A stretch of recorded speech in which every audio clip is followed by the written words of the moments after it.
for us to say this stuff too, but he's probably not gonna make it. No. Listen to no. me. Okay. That you're going to be going to prison for the rest of your life. No. You did. You said that's the reason why you're in here, and you're going to give whatever information you need to do to snitch. I didn't say. And then you sit here and you have an issue. I'm sorry, the reality sucks. So please talk to me with a I'm normal talking to you normally. You're like the one yelling everyone right now. else does. Listen to me. I'm a young lady that's probably going to spend the rest of my life in jail for something I didn't do. This is Kristian Ard, 18 years old, Ensley, Florida, 3 interrogations, a polygraph, hours of lies, and in one sentence, almost accidentally, Kristian Ard just told investigators exactly where she hid the murder weapon. That gun was further away from his head than that, and you have told a separate story, and you were never able to tell what happened. If it didn't happen, then that puts you in a horrible spot. It already seems like I'm in a horrible spot. On December 18th, 2019, deputies responded to a call on Grace Drive. Inside a trailer, they found a 16-year-old boy with a single gunshot wound to the head. His name was Dakota. He was Kristian's closest friend, the person she said she loved with all her heart. He had been sleeping over to keep her company because she was afraid to be alone. Dakota was transported to the hospital. On December 26th, he was pronounced brain dead. On December 28th, his family made the decision to remove him from life support. He was 16 years old. When investigators arrived at the scene, they found a stolen Smith & Wesson 9mm pistol, no magazine, inside Kristian's car. They found counterfeit money, drug paraphernalia, and in the trash can, bloody Clorox wipes. Smear marks on the walls indicated someone had attempted to clean part of the crime scene before calling 911. Phone records showed Kristian had been awake and using her phone for over 30 minutes before she called for help. When detectives brought her in, she had her story ready. She had been asleep. She woke up and found Dakota on the floor. She didn't know it was a gunshot. She had never seen the gun before. She had nothing to do with any of it. Over the next several weeks, detectives would bring her back 3 separate times. They would walk her through every contradiction. They would have her take a polygraph, and each time, Kristian Ard would sit across from investigators and keep lying. Watch the moment when the third detective, done with patience, puts every contradiction on the table at once. And watch what she says when there is nowhere left to go. At the end of this video, you will find out the sentence Kristian Ard received for the December night a 16-year-old boy never made it home. This is her interrogation. You and his brother were friends, or what? We were friends, yes. Yeah. Okay. Not anymore, though? No. You guys have fallen out, I guess? Something like that. Okay.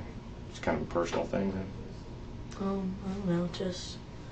his brother just did some things that weren't really all that great. But you met Dakota through, what's his brother's name? Jamie. Jamie... Kersey. Kersey? Okay. Where's he live at? I have no clue. Do you know where Dakota is? I think it's called Starter Place. Apartments across from Walmart. On Blue Place. Angel. Starter Place Apartments. Starter Yeah. Place? Yeah. Okay. That's where Dakota he... lives at 502 Lakewood. Off Brancus. Does he live there by himself? No, he's 16. Okay. So he lives with his parents? Mm-hmm. There's 609 Lakewood is where his parents live, and then 502 Lakewood is where his grandparents live. He's staying with his grandparents right now. Okay. And you met him through his brother, and what kind of necessitated the friendship between y'all? You just got along, were able to talk and all that? We both have anxiety and a bit of depression, and just not really that socially out there. Just kind of socially awkward, I guess. I don't know. Do you recall him ever saying anything about wanting to hurt himself? Not really. I mean, like, yeah, but nothing like serious about that he would do anything, I didn't think. I don't know. Do you remember what he said to you before? Or? that led you to believe that he would hurt himself? You said that there was kind of something. Well, I mean, he always says that he hates his life, but I mean, I say the same thing, and I mean, I've heard he said he wants to die, but I mean,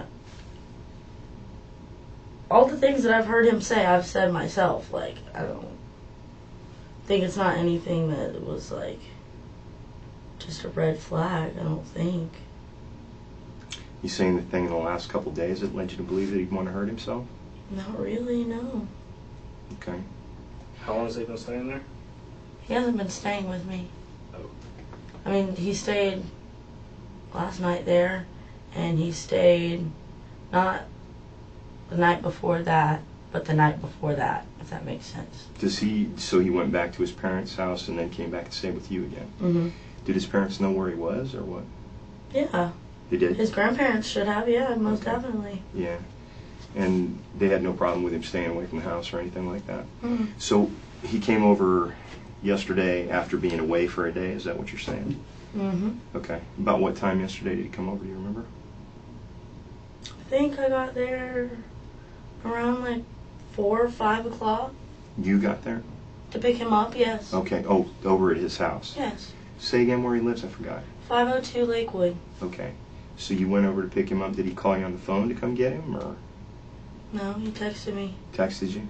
I've been hanging out over there a lot since October, because I haven't felt safe being by myself. Just kind of being around people. Mm-hmm. Make you feel better?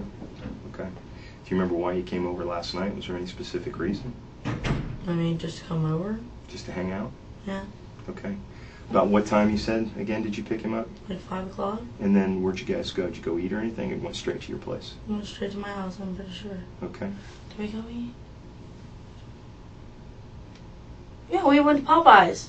Did you? Yeah, we went to Popeyes, and then we went to Ollie's, too. Did you? What'd you get? From Ollie's, nothing. At Popeyes, we got the $10 chicken finger meal. You didn't get the sandwich? No, everyone is hype about the sandwich. But I was trying to get something for both of us. So you haven't had the sandwich yet?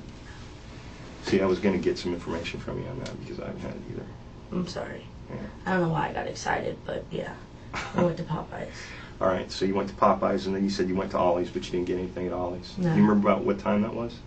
No, it had to be like 6 o'clock probably. 6 o'clock last night? Sounds a little logical. I mean, if I picked him up at 5, we had to come back across town.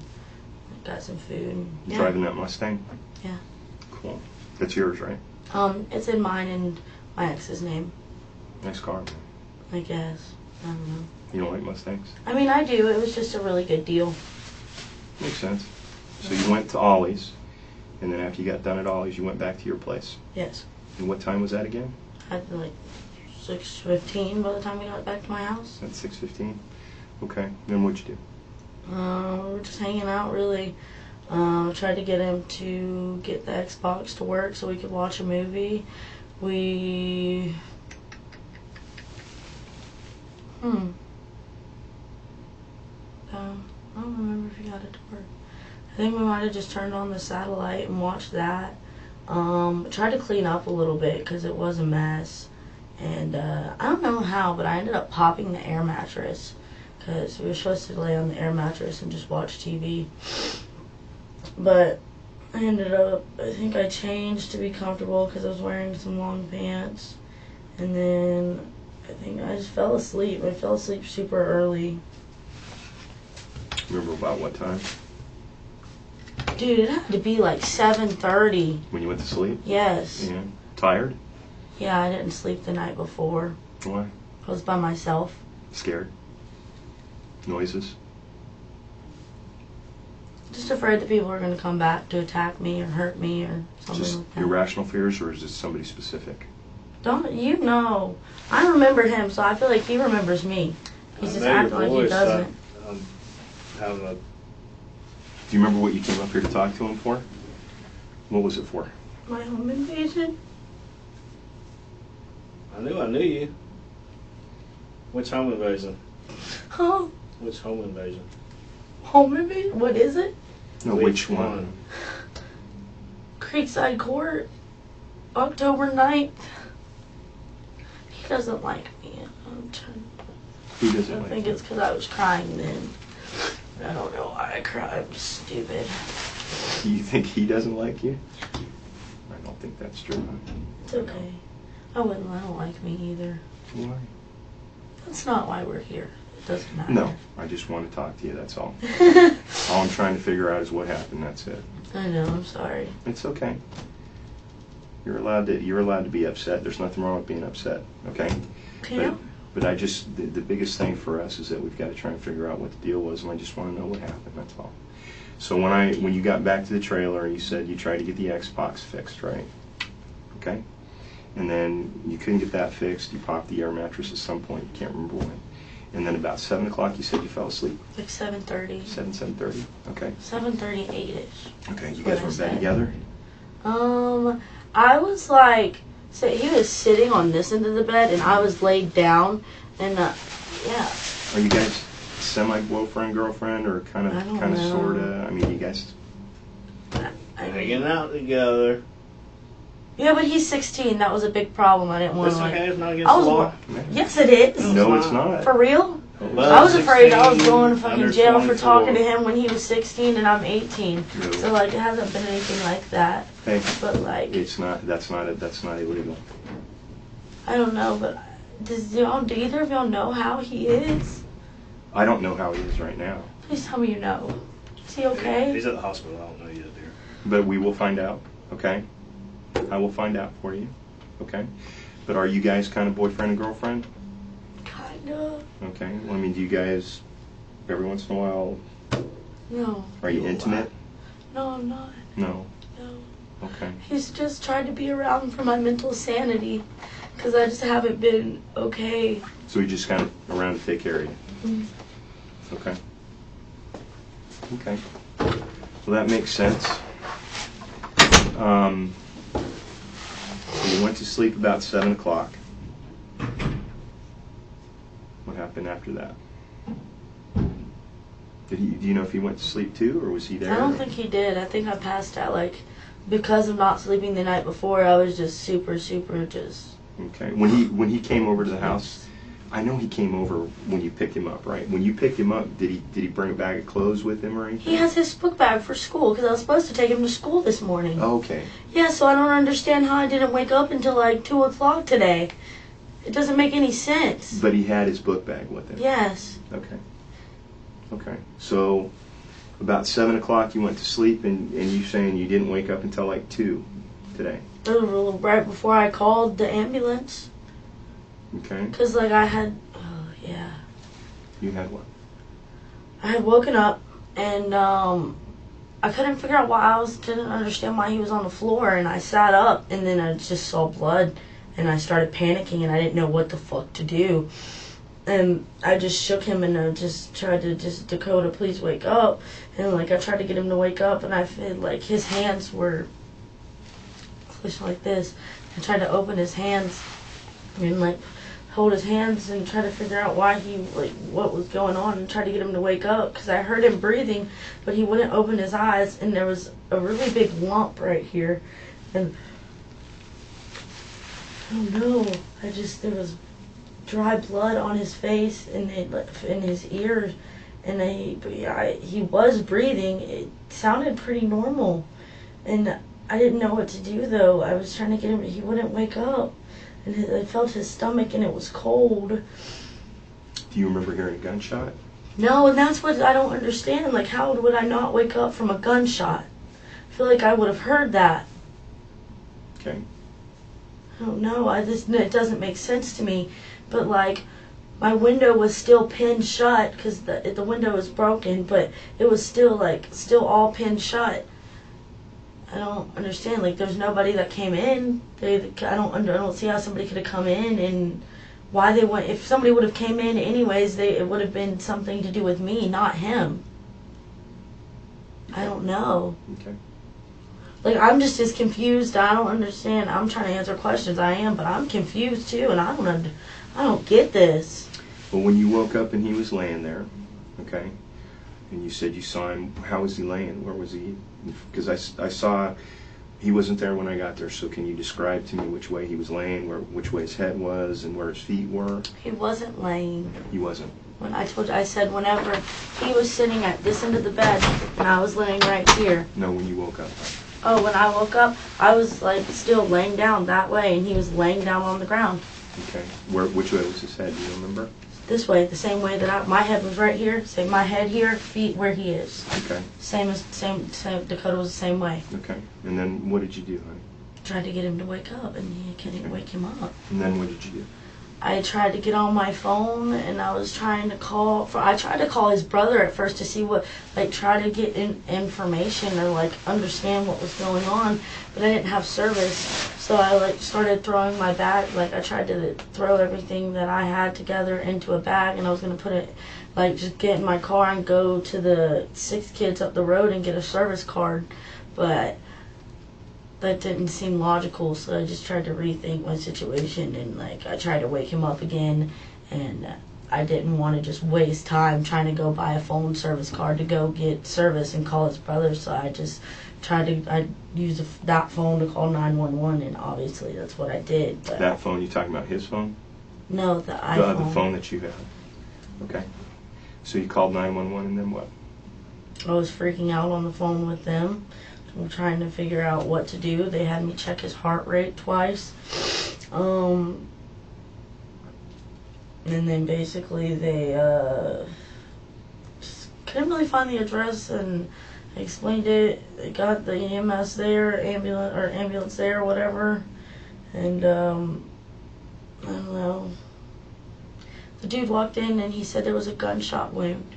And that's why I felt like I didn't think that was what had happened. I didn't know what had happened. You're talking about the EMS guy came in and said there was a gunshot wound.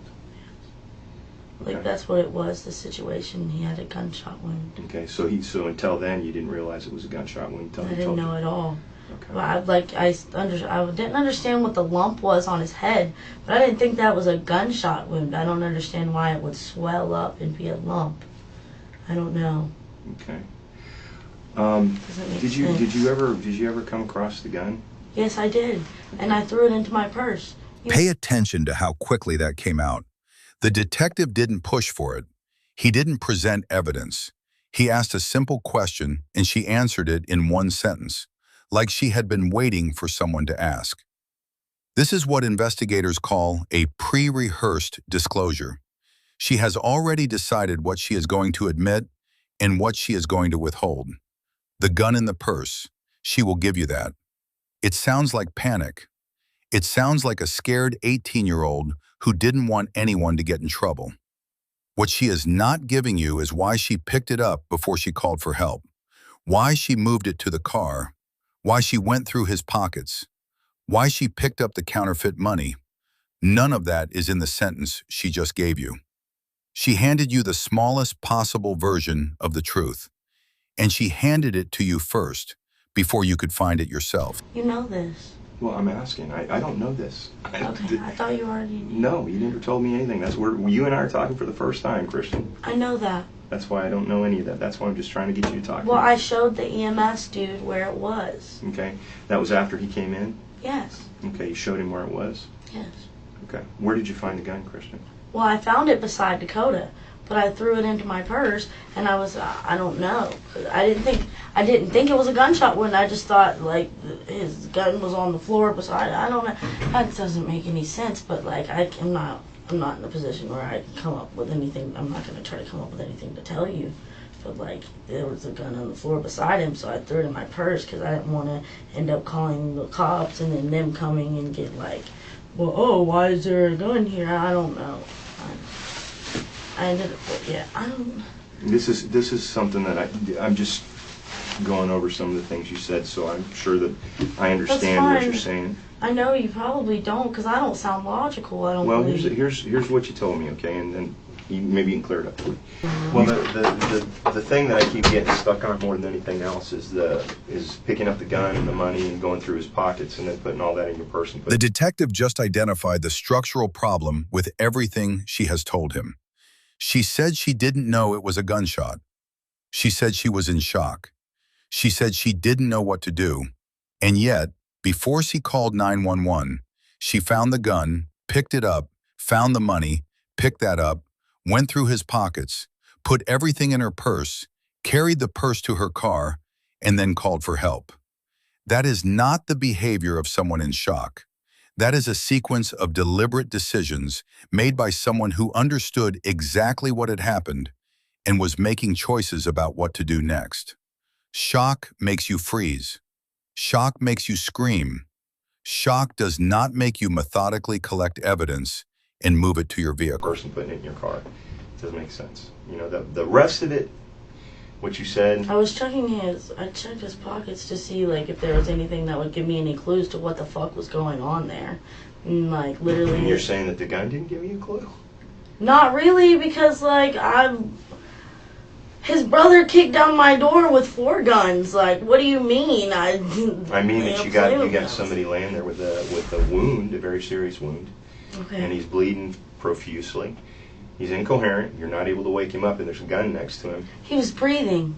That's why I didn't understand. Like, I don't totally get that. But you told me that he never showed you the gun earlier in the night, right? Okay, not earlier in the night. No, he didn't. Okay, did he show it to you? He showed me in the past, but like not. Okay, well tell me when, because that's something that I didn't know. Tell me when he showed the gun to you. Like 2 weeks ago or something like that. He asked me if I remember that being a gun being involved in the home invasion. Okay, where did he bring it to? Nowhere. It was when we were sitting in his yard. Okay, he brought it out from the house, out from inside the house? Yes. Okay, and he showed it to you, and he said, is this the gun? Does it look like the gun that was used? Does it look like one of them? What did you tell him? Told him I don't know. No, I don't know. Okay, and you think that was the same gun that you saw this morning? Yes. Looked like exactly the same gun? Yes. Okay, and you don't remember seeing it last night? No. He didn't make any mention of it last night? No, he didn't. Okay. Can you tell me any reason that you can... wait, and you know, I told you his book bag was in my car. It's in my house.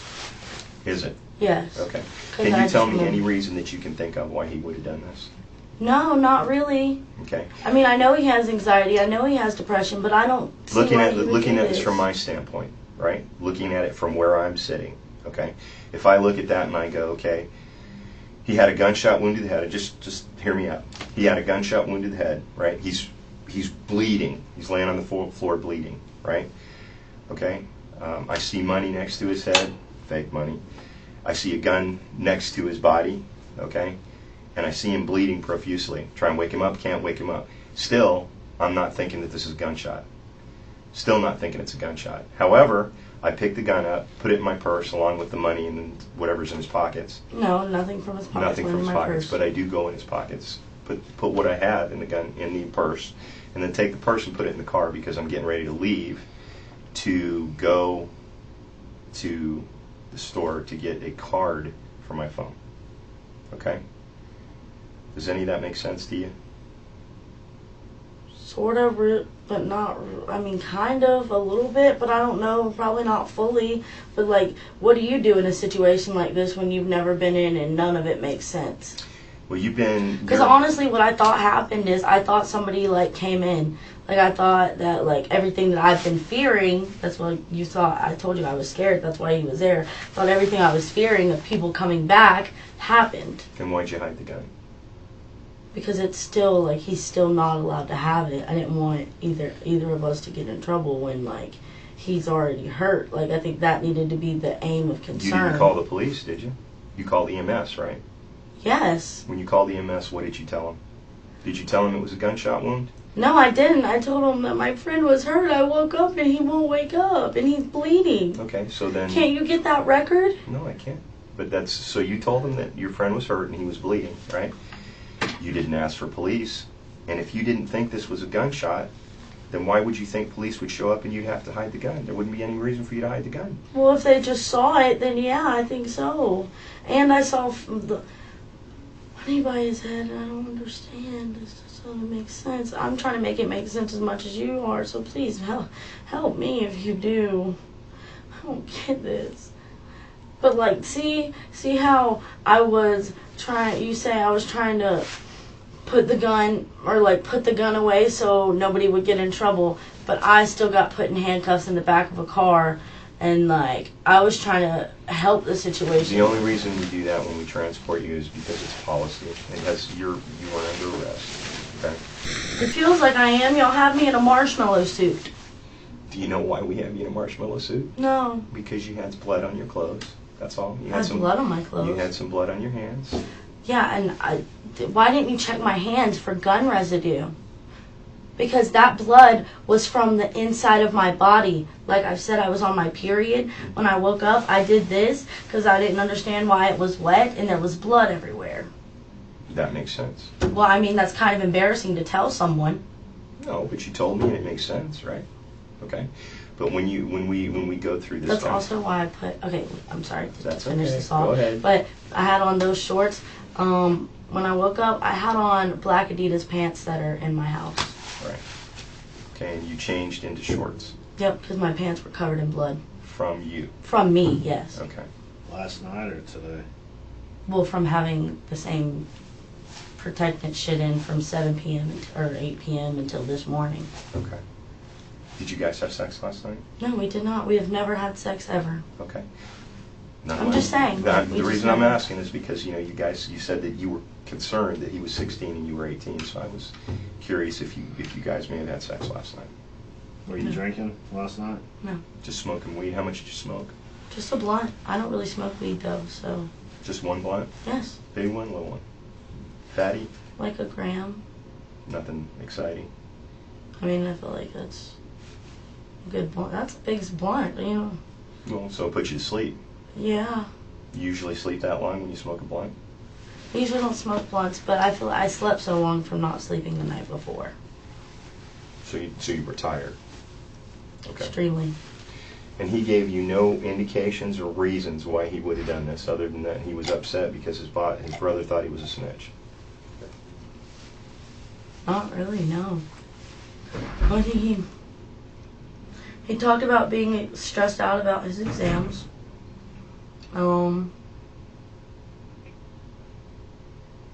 He's always like a stressed out person though. Like he's always stressed out. He's always kind of sad. Just overall, I feel like that's why we got along really well, because I just don't understand the point of life, and like he's kind of says the same thing. Like he just doesn't understand why he's here. I don't either. I don't know. Like I just don't get any of this.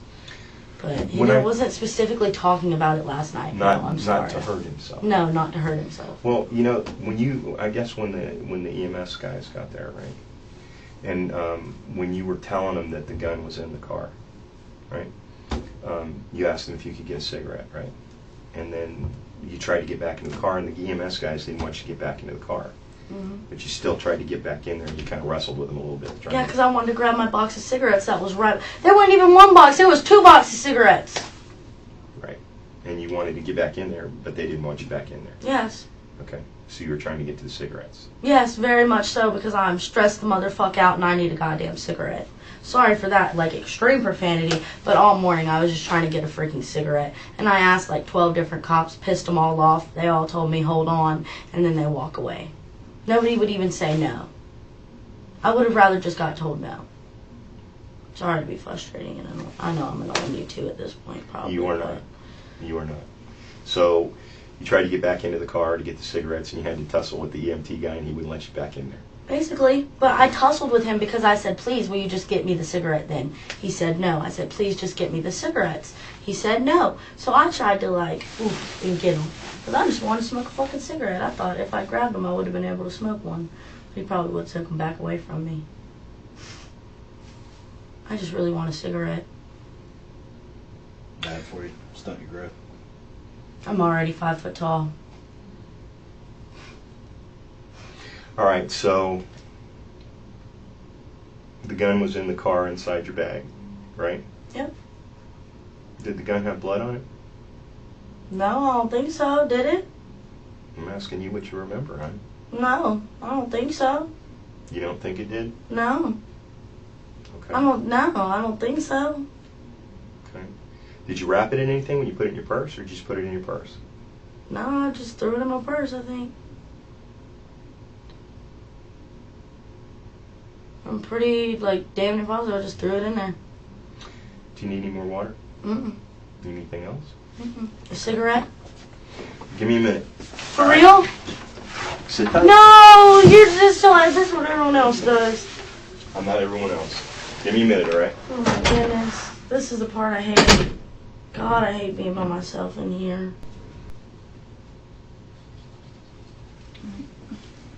Okay.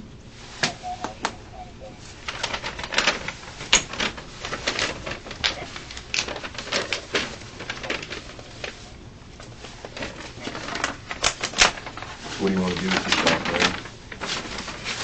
I mean, do you have any aspirations, any things that you want to do? So much more than I have. What are you interested in? I was interested in kids a lot, like babies. Yeah. Like I was nursing stuff or what? like getting my CDA to work in a daycare. Mm-hmm. I like animals, but I don't want to see them hurt, so I didn't really want to be a vet. For a really long period, I wanted to be a nurse, but I'm not good. I don't want to see anyone like. I don't want to do. I like the fact of helping people, but I don't like the fact of dealing with hurt people. So, just like makes me. I know isn't really an emotion, but like frantic and just makes my brain go fast. Tell me again how long you've known him? Since like last January. Last January. Mm-hmm. So about a little bit over a year now, right? No. This Almost last a year. Almost a year. Okay, Yes. not the January before that. No. Or you just said it. So since January, that'll be Almost a year. in January, and you met him through his brother. Mm-hmm. He's actually become a really amazing friend. I really love Dakota. Do you think he had anything to do with that home invasion? Not at all. Not for a second. No. No, not at all. Just the brother? Yes. Did you used to date his brother? Kind of? Not date, but yeah. The other stuff. Yeah. That's kind of how you were with that guy, and that's his brother.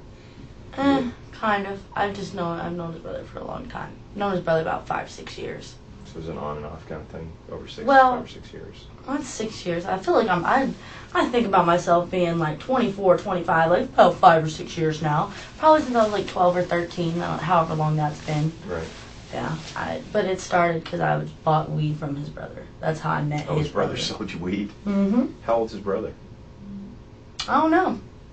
A little bit older than me, probably like 20, 21, something. Might be 20. So you knew him in high school? Did you go to the same high school? No, he didn't go to semi school. You didn't go to Tate? No. He went to West Florida, I think. I think he might have got kicked out of there. So what did you go to his house, or did you meet him through a friend to get weed? How was it connect? Social media. Like Facebook or Snapchat or what? Facebook? I believe so, yeah, Facebook. Okay. Yep. And, I don't know, just people who, like, you ever meet people and you know what vibes are? Someone's vibe. Yeah. That's what it was. Like, he just had a good vibe in the beginning. And it was just basically the same thing with Dakota. And I ended up getting along with Dakota more than Jamie just because Dakota seemed to be more like me with the way he didn't care very much. He didn't care about materialistic things. It's more about what's in your brain and who you are over what you have. Yeah, which makes a lot of damn sense, right? Do you remember what you all talked about yesterday or last night before you nodded off? Well,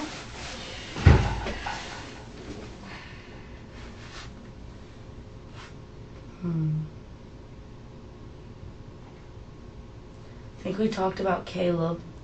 Who's Caleb? Caleb was somebody I've been trying to talk to recently. Boyfriend you talked to? I don't know why she took pictures of these ones, but these ones were not. Those are Caleb's. Yeah. And he pointed it out, and he was laughing at me, and I was like, well, that's what you get for friend zoning me. And he was like, God damn it, Neely, that's not what I meant, and da-da-da-da. Like, he was joking. And I was too. And I like DIY things, so I was talking about us trying to make some candles. But I didn't understand, like, the process of making a candle because it's hardened and with the liquefiedness. And I told him a joke about how one time I poured my Scentsy wax down my drain at my dad's house, and I completely ruined the whole drain. Was he upset because you're seeing Caleb? Not really. I mean, you said he friend zoned you, right? Yeah, no, it was mostly a joke about that too. But the thing is I've never had such an amazing friend in my life, so I wouldn't want to do anything of any sort to try to like make the situation awkward or by having like intimacy. us having sex. I didn't want to make it weird. Yeah. And we both talked about not dating because we didn't want to mess up our friendship. Did he want more? Yeah. He did. Mhm. And you were kind of like holding him back. Not at all. No, I told him like I don't mean physically. I mean you were just like kind of like. No. No. No, it was just like basically a mutual agreement that we didn't want to ruin the friendship by trying to have more than that. So you were talking about Caleb a little bit, and then about your Scentsy wax. Yes, definitely the Scentsy wax, the DIY things, making candles and stuff. Did that piss your parents off when you did that? I don't. He never figured out actually. Yeah, Oh, you because never I told lived him? upstairs. Yeah. No. Yeah. Funny question. That's funny. I don't know. It's just like little random things. I asked him about school, about how his exam was that day, and I asked him what exams he had the following day, which would have been today. Let's see. Was surprised by it started December, so we were talking about how fast time goes by, things like that, and lately I've been trying to figure out if I'm being erotic. I think that's the word, like by thinking somebody's gonna come back or something like that. We talked about that a little bit, me trying to decide if I thought I needed to talk to a therapist, and just all kind. That's not really that much, but like all of these weird things, just random shit. You remember where he was right before you went to sleep? Sitting beside me on the bed. So right before. And I remember like y'all were talking about something about us having sex or whatever. I actually like put my head right here on his leg for the first time ever. Like we had never made any type of physical contact. Like maybe we'd hugged once or twice in our friendship. Like I put my head right here on his leg, and I was nervous to do that. It's weird, but yeah. Are you allowed to tell me what time it is? Yeah, it's 4:25. Okay. I was going to say 16. I was like, Well, that's military yeah, time. thank you. Yeah, that's cool. So he was sitting by you just before you went to sleep. Do you remember saying anything right before you went to sleep? Did he say anything right before you went to sleep?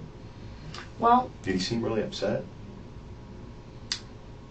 oh, we were talking about my car and my car title. It's in mine and Josh's name, and I've been trying to get with Joshua to get him to sign over my title.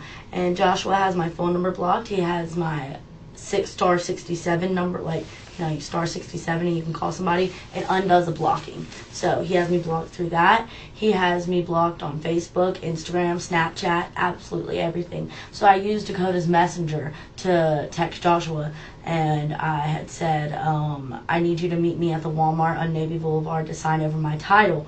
And then basically Joshua said no, he's not going to, or whatever. And I was like, Joshua, just meet me to sign it, or I'm just going to come knock on the camper door and get you to sign it. Like, just meet me willingly so I don't have to bring your girlfriend into it, because, like, his girlfriend doesn't allow him to talk to me. But that's when I put my head on Dakota, and I think, like, he said something, and I think I heard something else, and I, like, moved my head off of his leg because I thought it bothered him. And he was like, you don't have to do that. You can put your head back on my leg. And I guess I just like, dozed off. Does he have a girlfriend? Respond to that. I don't think so. I'll be a little frustrated if he does. Why? Because I'm going to feel bad. I have my head on his leg and shit. I don't know. Well, yeah, but you guys weren't intimate, so. That's still not cool. There's a difference between being physically intimate and just, like, emotionally having feelings for someone. Do you have feelings for him? I definitely love Dakota with all my heart. That kind of love or friend love? I don't know. I didn't want to ruin the friendship, so I didn't ever want there to be more. I don't know. And like this whole situation, I just like want to be able to grab my phone and call him and talk to him, but like I have to remember what this situation is, and like I'm here talking about him, explaining the situation. Oh my God.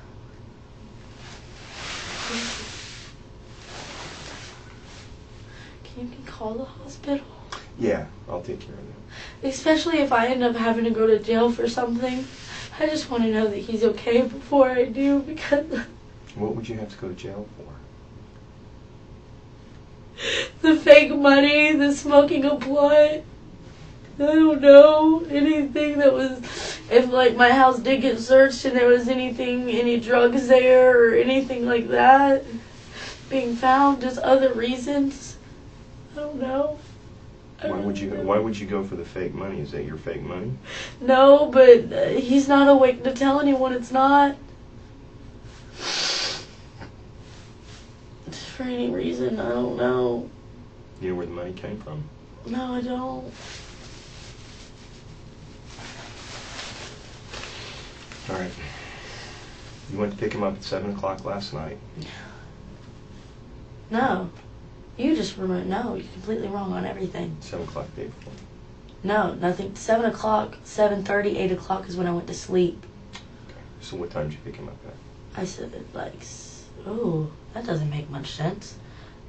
Oh, yeah, like 4 or 5 o'clock, I think. 4 or 5 o'clock? Okay. Pretty positive, yeah. 4 or 5 o'clock, like 5 o'clock-ish. Went to Popeyes, got something to eat. Went to Ollie's, was just trying to get something, but they were tripping dick on the prices. And ended up finding some shit and getting in line, but the line was way too long, so I just left everything there. Went to my house, tried to set up the Xbox. That didn't really work, so I tried to clean up the house overall. I popped the air mattress so he couldn't lay on the air mattress. That ended up, I laid in my bed and he just sat on the end because it was smaller, but I could have just scooted over, but that's not part of this. Okay. And then what happened? You guys talked a little bit. Mm-hmm. And then I guess I dozed off. And I woke up and he was on the floor. You didn't wake up in the middle of the night to go to the bathroom or anything like that? I don't do that. I'm a very hard sleeper. Nothing really wakes me up. When you woke up, he was laying on the floor next to you, same way you were. Mm-hmm. Okay. What was near him? What? What was near him? I mean, the walls on both sides. Anything other than that? But the gun, the money, let's see. Alcohol was near him. What kind of alcohol? Pinnacle, Pinnacle. Like, what is that? a bottle. Is that like a? Vodka? It's vodka. Yes. I'm not sure. I didn't know like what kind of question you're asking. Okay. Yes. It was near him on the floor. It wasn't like near him. It was like in the middle of his fucking like his feet. Like it was sitting up. In the middle of his feet, as his feet were stretched out. Mm-hmm. Okay. What'd you do with the vodka? I moved it. Remember where you put it? No, not really. Did you guys drink some last night or what? No, I just always have alcohol. I know it doesn't make sense, but emotionally, home invasion made me I feel like a lunatic. Do you feel like you have to drink sometimes to compensate for that, make you feel better? I suppose. It helps. I just don't understand why people that you trust and people that are in your life would really just only be in your life to be plotting on you to ruin your life.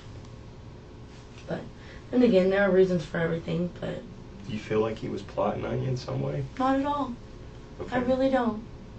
I think he was really just trying to be around for the better of me, because he said he couldn't believe that Jamie would do this to me because I actually have a good heart, and he hates that it was his brother to be one of the people involved.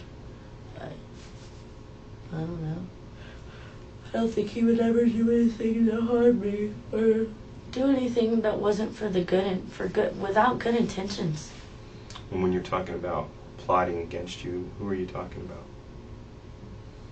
What do you mean? I just meant in general. Just as a whole. I believe so. Okay. Because I didn't. It sounded like I get mixed up in my thoughts. I understand. Me too. No, you don't. Yes, I do. I'm old. And you're okay. Okay, that is not why we're here, but okay. Well, when you say you feel like people plotting against you or someone's plotting against you, it just sounded like you were referring to somebody specific. That's why. No, I mean the overall, everyone in the world. Okay. Like if Dakota started coming around, being around me, because whenever I'm alone, I feel like I'm more likely to be. I call it being attacked. I feel like I'm more likely to be attacked. I feel like I'm just worried that somebody's just. I have no sense of safety anymore. After that home invasion. After somebody coming into my home, like my home was my safe space, not anymore. I don't believe there is any safe space anymore. Basically, he was just around. We were just hanging out. It's actually a really good time though. I don't think I've really wanted to enjoy life since my home invasion in like the past few weeks when he's like been around more consistently. I really have. I don't know. And he stayed with you last night, and then not the night before, right? And you said. Right. But the night before that he did. Yes. All night. The night before that too. Yes. 2 nights in a row, and then 1 night off, and then come back. I don't know about 2 nights in a row. It wasn't 2 nights in a row.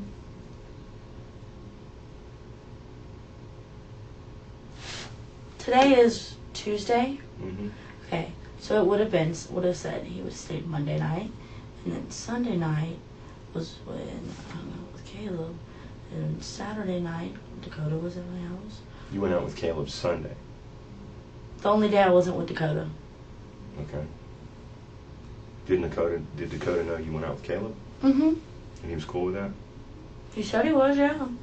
I don't see why he wouldn't have any reason not to be. That's why I was asking, because you said that he acted like he was kind of upset. You said he was kind of playing around about it. Well, I mean, he was playing around about it, but I think that it was only like he stayed last night, not the night before that. The night before that he stayed. I think the night before that we were at his house, and then the night before that he was at my house. So you guys have been spending quite a lot of time together. Pretty much, yeah. And then on Sunday you went out with Caleb. Mm-hmm. Saturday you go out with Caleb? No. Just Sunday? Yeah. Okay, Sunday was the first day I saw Caleb. So he's spending all this time with you, and then just that one day you go out with Caleb, and that didn't make him upset? I think it did a little bit, but like not Like to any jealous, extremes. kind of upset, like, Just like he sad. Because he wanted to be with you himself. I guess. I don't understand why, but yeah. I mean, do you not see? I feel like I'm a mental case sometimes. Like, why would anybody? I don't know. It doesn't make any sense. That's literally. It doesn't make any sense to anything in relation to this. I wish I did understand why he would do this. I wish he wouldn't do this. What did he do? Shoot himself? I don't see why he would do this. Why? Are you like, is it positive that it was a gunshot wound? Yeah. Okay. I know I sound stupid, but I really didn't know. I don't think you sound stupid. Oh, I do, probably. Well, I don't. Can I please have a cigarette at some point? Yes, at some point you can. Like, even if y'all want me to go to jail, can I please have a cigarette before? You keep saying that. Why do you think you're going to go to jail? Because I'm in an interrogation room. I've watched cop shows. This isn't an interview room. You've been watching too many cop shows. The only reason you're in here is because it's a room. You're not in handcuffs. Well, not anymore. No, there's no reason. I was actually like, you know how they like do this? I like felt the need to do it, and I was about to put it on when he brought me back in here. Compulsion. I've never been in trouble. I don't know. Never been arrested? Never. No. Never shoplifted anything?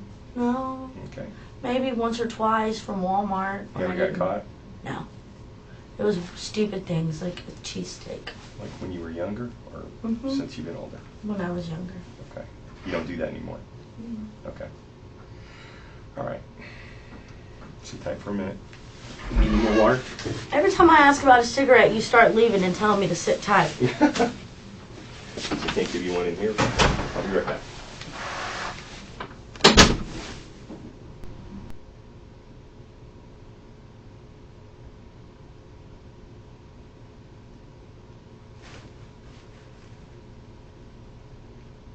It's cold in here. Please come back.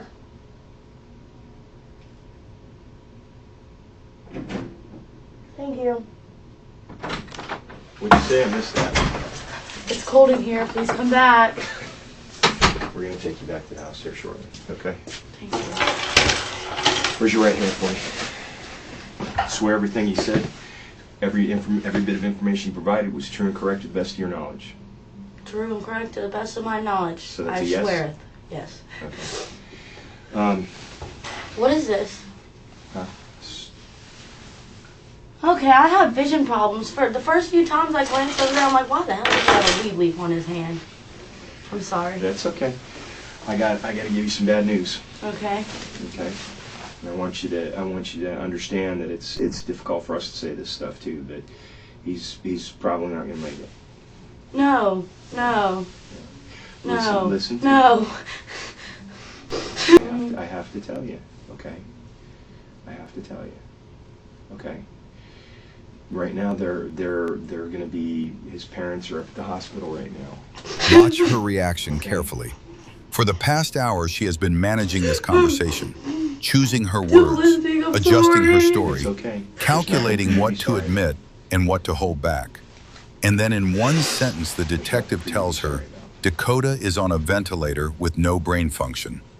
And she says no, 3 times, like she can reject the information if she says it enough. What she does not say, what she never says in this entire interrogation is, I'm sorry, not once. She doesn't ask what happened. She doesn't ask if there's anything she could have done. She says no, and then within a few minutes she is asking the detective for the address to give her father. Grief looks different in everyone, but investigators are trained to notice what is absent. And what is absent here is significant. Why? I don't.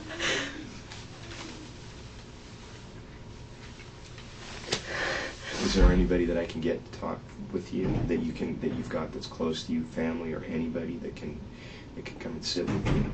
Where? At your house. I don't know. I can try to call Josh, but I can't do it from my number. But that's the only person I can think of who can be there in a rough situation, and I don't know what it is.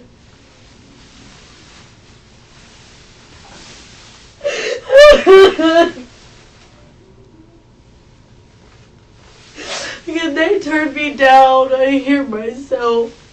I don't fuck with it. Oh. Is there anybody other than Josh that can come and sit with you, Kristian? I don't know anyone. My mom's dead. My aunt's dead. My daddy's in a nursing home at this point. Your dad is? No, my mom and my aunt. Your aunt, okay. You have any sisters or brothers?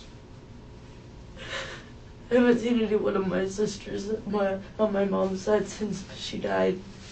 I don't know anything about my brother, really. Like, I know him, but I don't know. My dad's at work, probably. I mean, I don't want to bother anyone, but...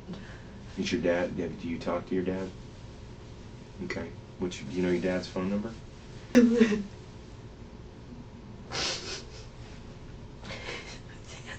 Hope he answers. Thank God. Yes, sir. Is this Neil? Yeah, this is Investigator Harris with the Escambia County Sheriff's Office. I'm sitting here with your daughter, Kristian. and she's had some difficult things happen today. One of her friends, Dakota, shot himself at her trailer, and she really needs somebody to come sit with her. Tell him to come get me. I need him to come get me. Is there any way you can come sit with her? What's that? Yeah, that's what I'm telling you. She was at her trailer this afternoon, and one of her friends shot himself, and she's having a hard time, and she needs somebody to come and sit with her.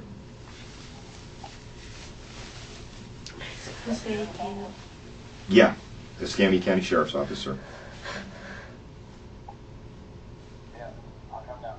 Okay, No. you know where her trailer is?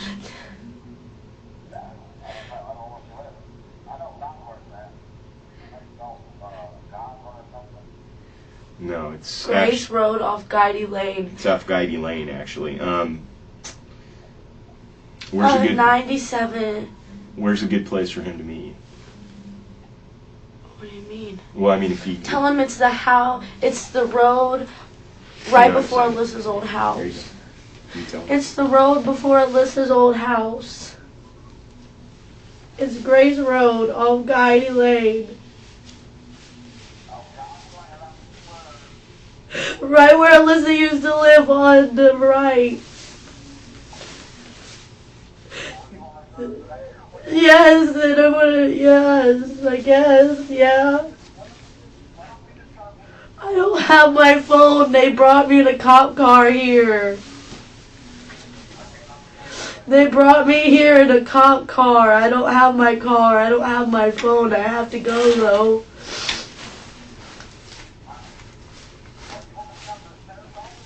No, come to my house. Come to my house and wait for me to clean up the whatever, or help me clean it up, and then I'll just come to the house with you. I don't want to be there. Then I guess We're gonna give you a ride. they're gonna give me a ride. I'll be there by the time you get there, probably.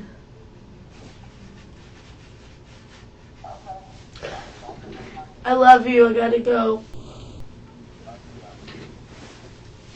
All right. Give me 1 second, and we'll drive you back up there. Thank you. Yep.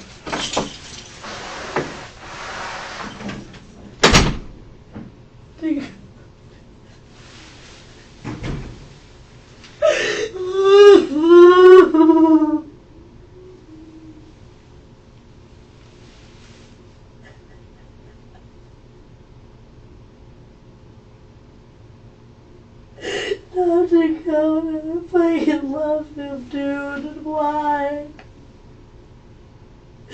God, please take care of this man. Please take care of everything and help everything get better. Please, God, make this shit get better because it can't keep going like this.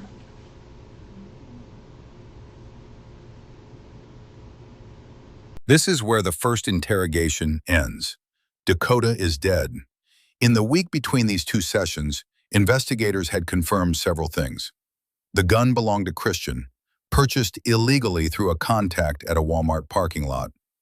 The medical examiner had made a preliminary determination that the gunshot wound was most likely not self-inflicted, and phone records showed exactly what Kristian was doing in the 30 minutes before she called 911. The detective sitting across from her now knows all of this. Kristian does not know what he knows.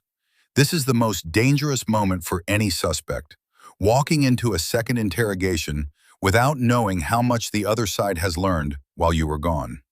Watch how quickly her story about the gun begins to shift. Here's some things that we're going to talk about. Because it's been, what has it been, about a week now? Week and a half? I remember some of the things since you're at a little distance from it now. Can you give me kind of a rehashing of what you remember? Same thing. Okay, well, just tell me what you remember. Because a lot of times when you get a little further away, you remember a little better.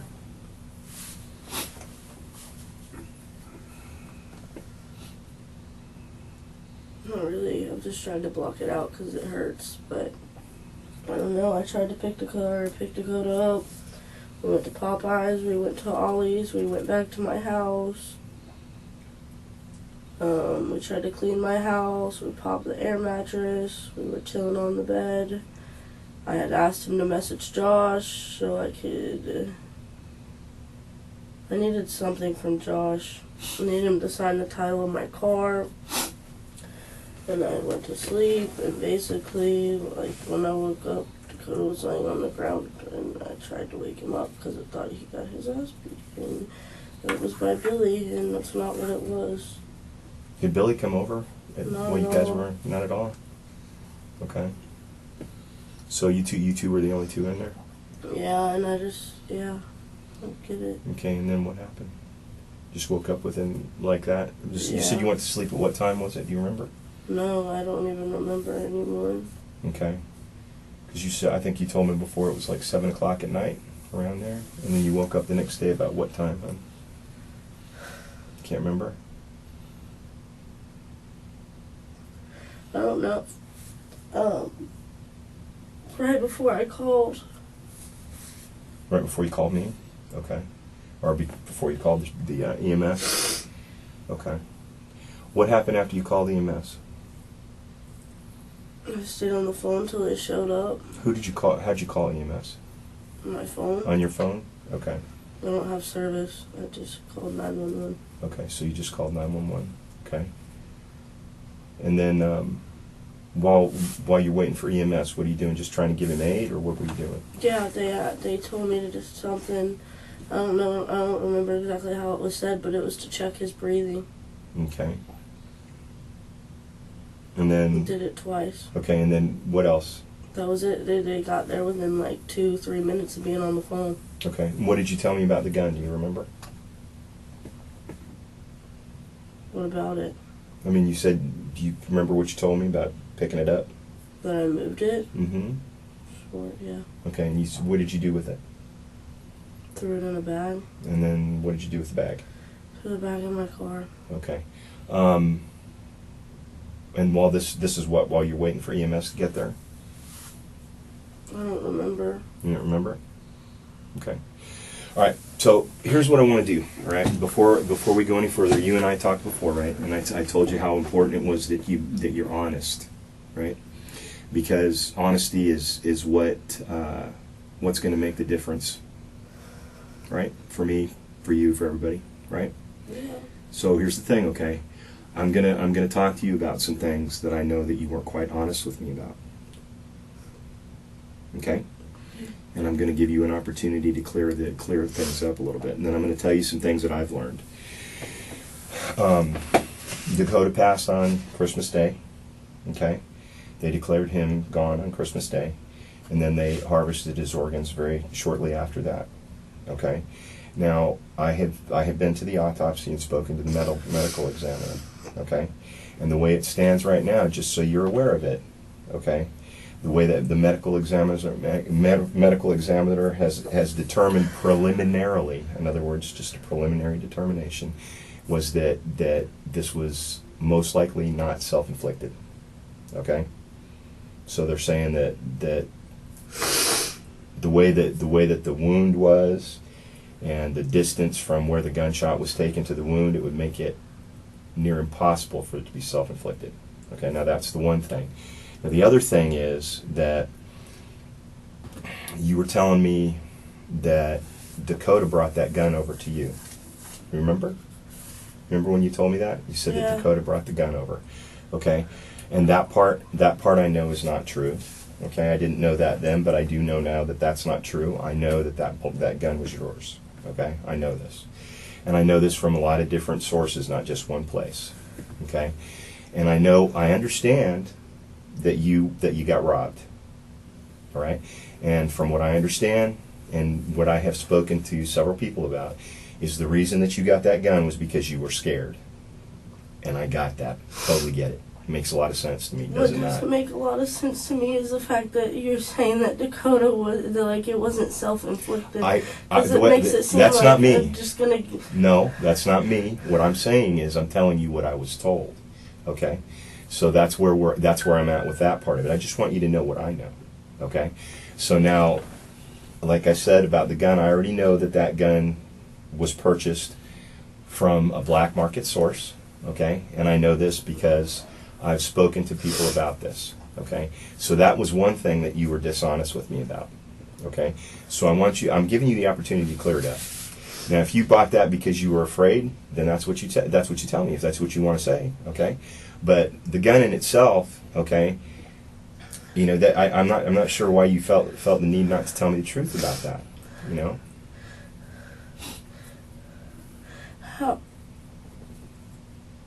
Does anybody in the building have a lighter? Is there any ability that I could smoke a cigarette just and breathe for a second? As soon as we get done, I'll take you down and you can smoke one. Okay? Well, I wish I knew that before. I'm just like freaking out right now from the ability, like just the fact of you. What the fuck? So here's my question to you, okay? Why did you feel the need to have to lie to me about the gun?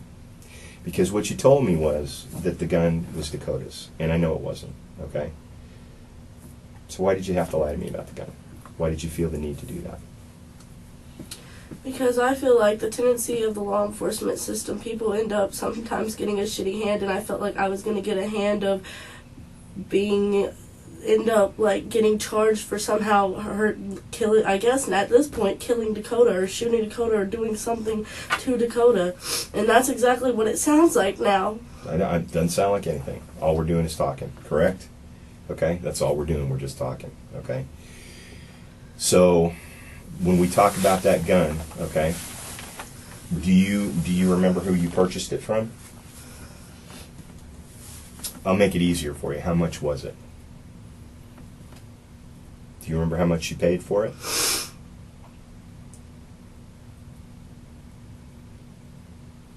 Why? I'm just wondering. Because that gun is important. Okay, for one thing, it's stolen. Okay, so I'm trying to get it back to the owner, for one thing. Okay, and once I get it back to the owner, you know, that's going to be good for the owner. Correct? It's good for the owner. Okay. Do you remember how much you paid for it? $600. 600. Okay. $600. Okay. And the reason why some of these questions are asked is because we know the answer to some of these now.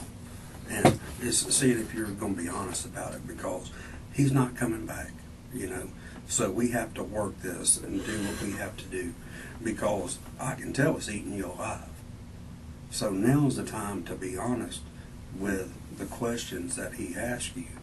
And if y'all were fucking around and playing with it or whatever, and it went off or whatever, no, so be it. I'm just saying, if that's what happened, now's the time to be honest about everything. You're a young lady. You know? I'm a young lady that's probably going to spend the rest of my life in jail for something I didn't do. We're not in the business of putting people in jail for doing stuff they didn't do. We're in the business of getting to the bottom of things and the truth, and then the chips fall where they may.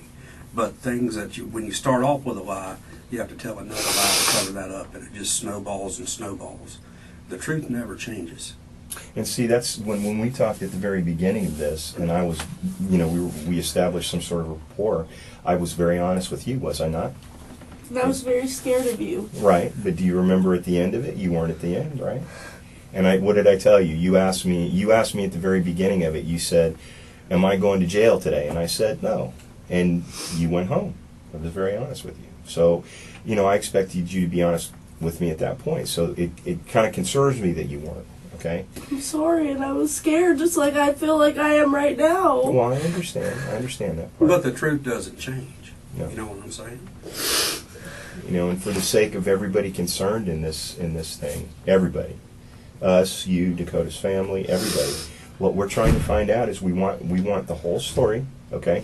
Because when the whole story is told, everybody knows it, and everybody feels better about it, including you, okay? Including you. So now I have people telling me that I better go to jail for the rest of my life, and if I don't, I'm gonna wish I would have. Well, we'll talk about that. And that's okay? people in his family. I understand. We'll talk about that. But regardless of what what anybody says to you at this point, what's most important is to get the story told, okay? And to be honest about it, okay? To get the story told and to be honest about it, okay? Because this right here, this is something that sits on your back, and it makes it difficult to just even go through life because you I can't. don't want to go through life. Well, I'm sorry. I'm not trying to cut you off. I just need to shut up and listen. okay, that's all right. You're doing fine. All right, so you bought it for $600. Do you remember who you bought it from?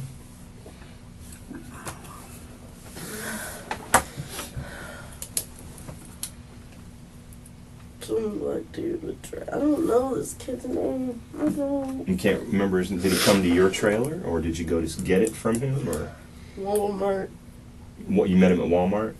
Okay, who did you talk to meet him?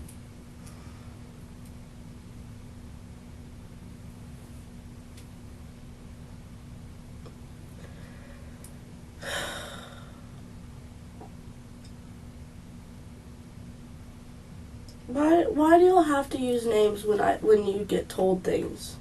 Okay, so Like if I tell you who was there, why do you have to go tell them? I'm not going to tell anybody.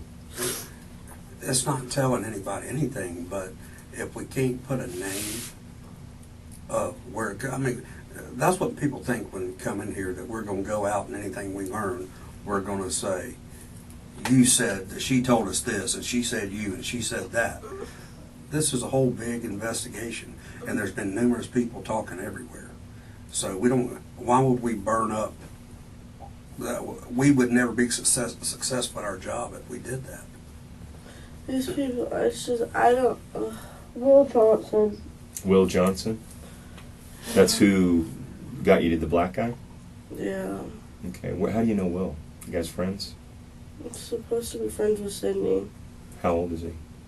You already know this. Is this the guy that you talked to me about already? No, I just know that you know this because Josh said something about it. Josh said that you asked him if I knew Will and Sydney. I don't remember saying that to Josh. Oh, well, Josh is just making up bullshit then. It's entirely possible. I don't remember. I thought you told me about Will Johnson before when we talked. Never. Okay. Well, it's a very common name, and that's why I was asking you how old he was. 'Cause I don't know. I think he's like 22. 22? Is he white or black? He's white. Okay.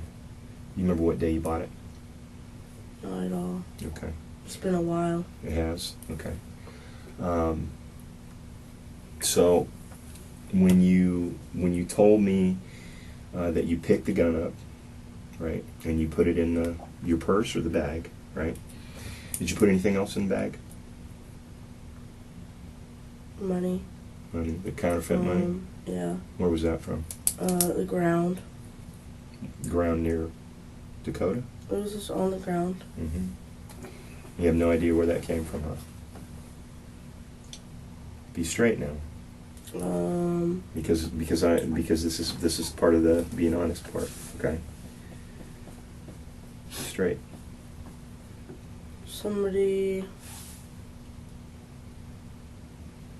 gave it to me because I let them borrow real money and then they couldn't give the real money. They didn't have the real money to give it back.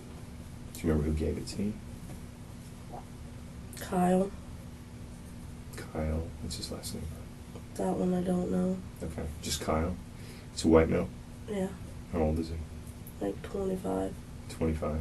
Okay, so he gave it to you to hold while you took the real money. No. Vice versa. He borrowed real money from me and then he lost it. And then he gave me that because that was all he had. I didn't know at first. And once I knew, I just said whatever, kept it. Because I'm not the person to give it to anyone. Okay. All right. Did you put anything else in the bag other than that? I don't recall. I'm sorry? I don't recall. Okay. I don't think so. My cigarettes, probably. Lighter. My ID, maybe. My ID was in my car for sure. Let me ask you this. Why did you pick the shell casing up? What is that? Is that the hollow thing? Mm-hmm.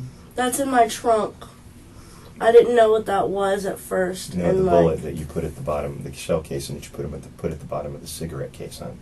Bottom of the cigarette case. Yeah, your cigarette case. It wasn't in a cigarette case, it was in a box. No, it was in a cigarette case. It's the shell casing from the round that shot Dakota. No, I like specifically remember it was a box in the trunk. No, it was in your cigarette pack, and it was sitting on your center console in your vehicle. Okay. So that's why I was asking you why you put it in there. Because you told me before that that the reason that you put the gun in your purse. Yeah, because and then whenever all I 100% know is that I had picked it up and I feel like something clicked and I like thought about it, but like I didn't want to believe that was what it was, but like. So well, I mean, when you picked the shell casing up and you put it in the cigarette pack, were you doing that for the same reason? No, because I don't know exactly what my reasoning was, but I'm trying to fucking think because I feel like this shit doesn't look good, but I'd rather like think hard about it and look stupid and be able to tell you the truth than fucking get fucked up in the head and then fucked up in life.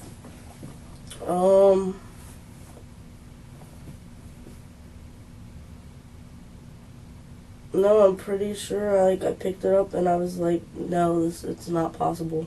And I just I think I threw it in this. I don't know. I really don't know. I wish I could You picked it up and along with the gun, or? No, I don't. I don't know, and I'm trying to just fill in blanks with possibilities, but that's not gonna be good. No, you really want to think about it, okay? And the reason I'm saying this to you, and the reason you're in here talking to us, is because I'm giving you an opportunity to clarify, okay? To clarify why you did certain things, and why you made the choices that you made, okay? So explain to me why you made the choices that you made, and that will help me understand why it was that was at the bottom of that cigarette pack, okay? Because that was something that you chose to do. I don't believe that it was at the bottom of the cigarette pack, and that's why I'm getting frantic. It was. Do you need to see a picture of it? No. I mean, it was at the. Please don't change your tone and get angry too. No, I'm not. No, he's not angry at you. Oh. We're just it was in the cigarette pack, and that's why I'm asking you to be honest about it, because the only person that could have put it in that cigarette pack was you. It was your cigarettes, okay? And I know you were trying to get to your cigarette pack because you needed to smoke, okay? But it also. But you think it's because I wanted the shit? I don't know. And that's why I'm asking you why you put it in there. My thing is. I mean, why did you put the gun? Why did you put the gun in the thing? In the bag. Why did you pick it up and put it in the bag? Because I didn't think it was a gunshot wound. Why did you pick it up and put it in the bag, though? I mean, you put it in the bag and then you put the bag in the car. Why did you do that? Because I didn't think it was going to be part in helping Dakota. What is it? What would it have to do with Dakota? Because if he was there and he was hurt from getting his ass beat, nothing else that was there would have any part in helping him. I don't. Well, I mean, it's your gun. I mean, it was your firearm. It wasn't Dakota's. You're the one that purchased it. You were the one who asked somebody to buy rounds for you, 9mm rounds. Okay. And I know about that. I spoke to him the other day. Okay. So I know that you did that. That's why I'm asking you. I'm asking you to clarify for me why it is you did that. Were you afraid you were going to get in trouble? What? With the gun? Yes. Okay, that's why you put the gun in the bag and the gun in the bag in the car? Yes, and I didn't think the gun was part of. Okay. And as far as the shell casing, why did you do that? I don't really know. I really feel like I picked it up and have you ever seen something and you didn't you get a phone call that your mom is dead. You don't want to believe it. So you just deny it. I picked it up and I thought it was this is I had the thought run through my head that it was a shell casing, but I didn't want to believe it. And I don't know. Just stuck it in the cigarette pack because... I guess so, same because reason. I picked it up and the cigarette pack was already in my hand. I don't have a logical explanation for it. I don't really understand, and I wish I did, because I want everything to make sense and add up so where y'all can figure out that I didn't do probably what y'all are going to end up thinking I did. Well, here's part of what I've done over the last couple of days or whatever, because I haven't had a lot of time, like I told you. Okay, so this is some of the things that I've learned. Okay, the 9mm that's fired, okay, that was fired inside your trailer, was capable of 160 decibels, okay? I don't know what that means. And that means if you listen to the space shuttle launch, the rocket launch of the space shuttle, that's how loud that is. So how did I not wake up? So and I feel like you're going to ask me that because I don't understand. Well, that's why I'm bringing that up, okay? Because with as loud as that is, okay, it would be very unlikely that being in such a small area that you would be able to remain asleep during that kind of noise. Even being a deep sleeper, that noise is unbelievably loud. Unbelievable. Your trailer is Give me a not as loud. fucking lie detector test or something because I'm not trying to go to jail for murder. Well, listen, Neely, I'm asking, all we're doing is talking right now, okay? Okay? Nobody has said anything about anything else other than that we're talking and we're trying to figure things out. But you've said things like it's very unlikely that Dakota committed suicide, and you... I'm telling you what somebody told me, okay? Okay, that's all I'm telling you is what somebody told me, all right? That's all. Okay, now when it comes to things at the scene, okay, the Clorox wipes were used, okay, to clean up the area a little bit, all right? And I don't know whether you know that you put them in the trash and they had blood on them, okay, so they were used to wipe. It's starting to look worse and worse, and I don't like the way some of this is sounding. Well, the reason I'm telling you this is because these are the things I found out after you and I talked, so I'm letting you know where I'm at. Okay, this is where I'm at. I just want you to explain it to me. Do you remember doing that? Never, not at all. You don't remember cleaning those things up? You don't remember using Clorox wipes to wipe anything? No, what did I supposedly wipe? I don't know. It had blood. They had blood on them. I don't know. I don't know if you wiped. Did y'all run the things on my clothes and my sheets for the blood? Because there was blood that had came out of my body that was on my sheets and on my clothes, and it was some of the stuff that was on the walls inside your trailer had some smear marks like they had been wiped, and then there were also some Clorox wipes that were in the trash can. So that's why I'm trying to figure out, you know, what goes behind doing that. You know, why did you do that? Why did you wipe those things? Or why did you, you know, I mean, were you trying to be... Because things happen, okay? When you're in a stressful situation, you do things that you wouldn't normally do. Understand? Right? So that's why I'm trying to figure it out. So can you tell me why? No, because I did not do that. I did not. I don't know. The Clorox wipes, wiping things, I did not do. Okay. Well, I mean, they were your Clorox wipes. They were in your trailer. I mean, you had a full thing of them or a half full thing of them or whatever. It was in there, and there were some that were used and they had blood on them that were in the trash can. Do you have pictures of that then? Yeah, I have pictures of it. Yeah, Okay. I got pictures of all that stuff. Because That's I how. don't remember that, and I mean, I'm at this point where I have no reason to lie to you, because if I lie to you, I just look even worse. And if I don't lie to you, maybe you'll somehow freaking figure out how to fucking help me too, to where I don't go, like, do time for something I didn't do. So I'm trying to give you full cooperation and understanding. I know, which is why I'm continuing to talk to you. Do you remember what else you put in the purse other than those things? No. Okay. You had several carts in your purse. Okay, and I think you're aware of that. All right. I already talked to people, and they know that you sell. Okay. I know that you're in the game. All right. So let's not try and get to the point where we're saying, okay, well, I don't. Those were in a Nike book bag. Okay, and they were in the Nike book bag. That's what you're talking about. Yep. Okay, and there was some flour in there too, and a little bit of cocaine.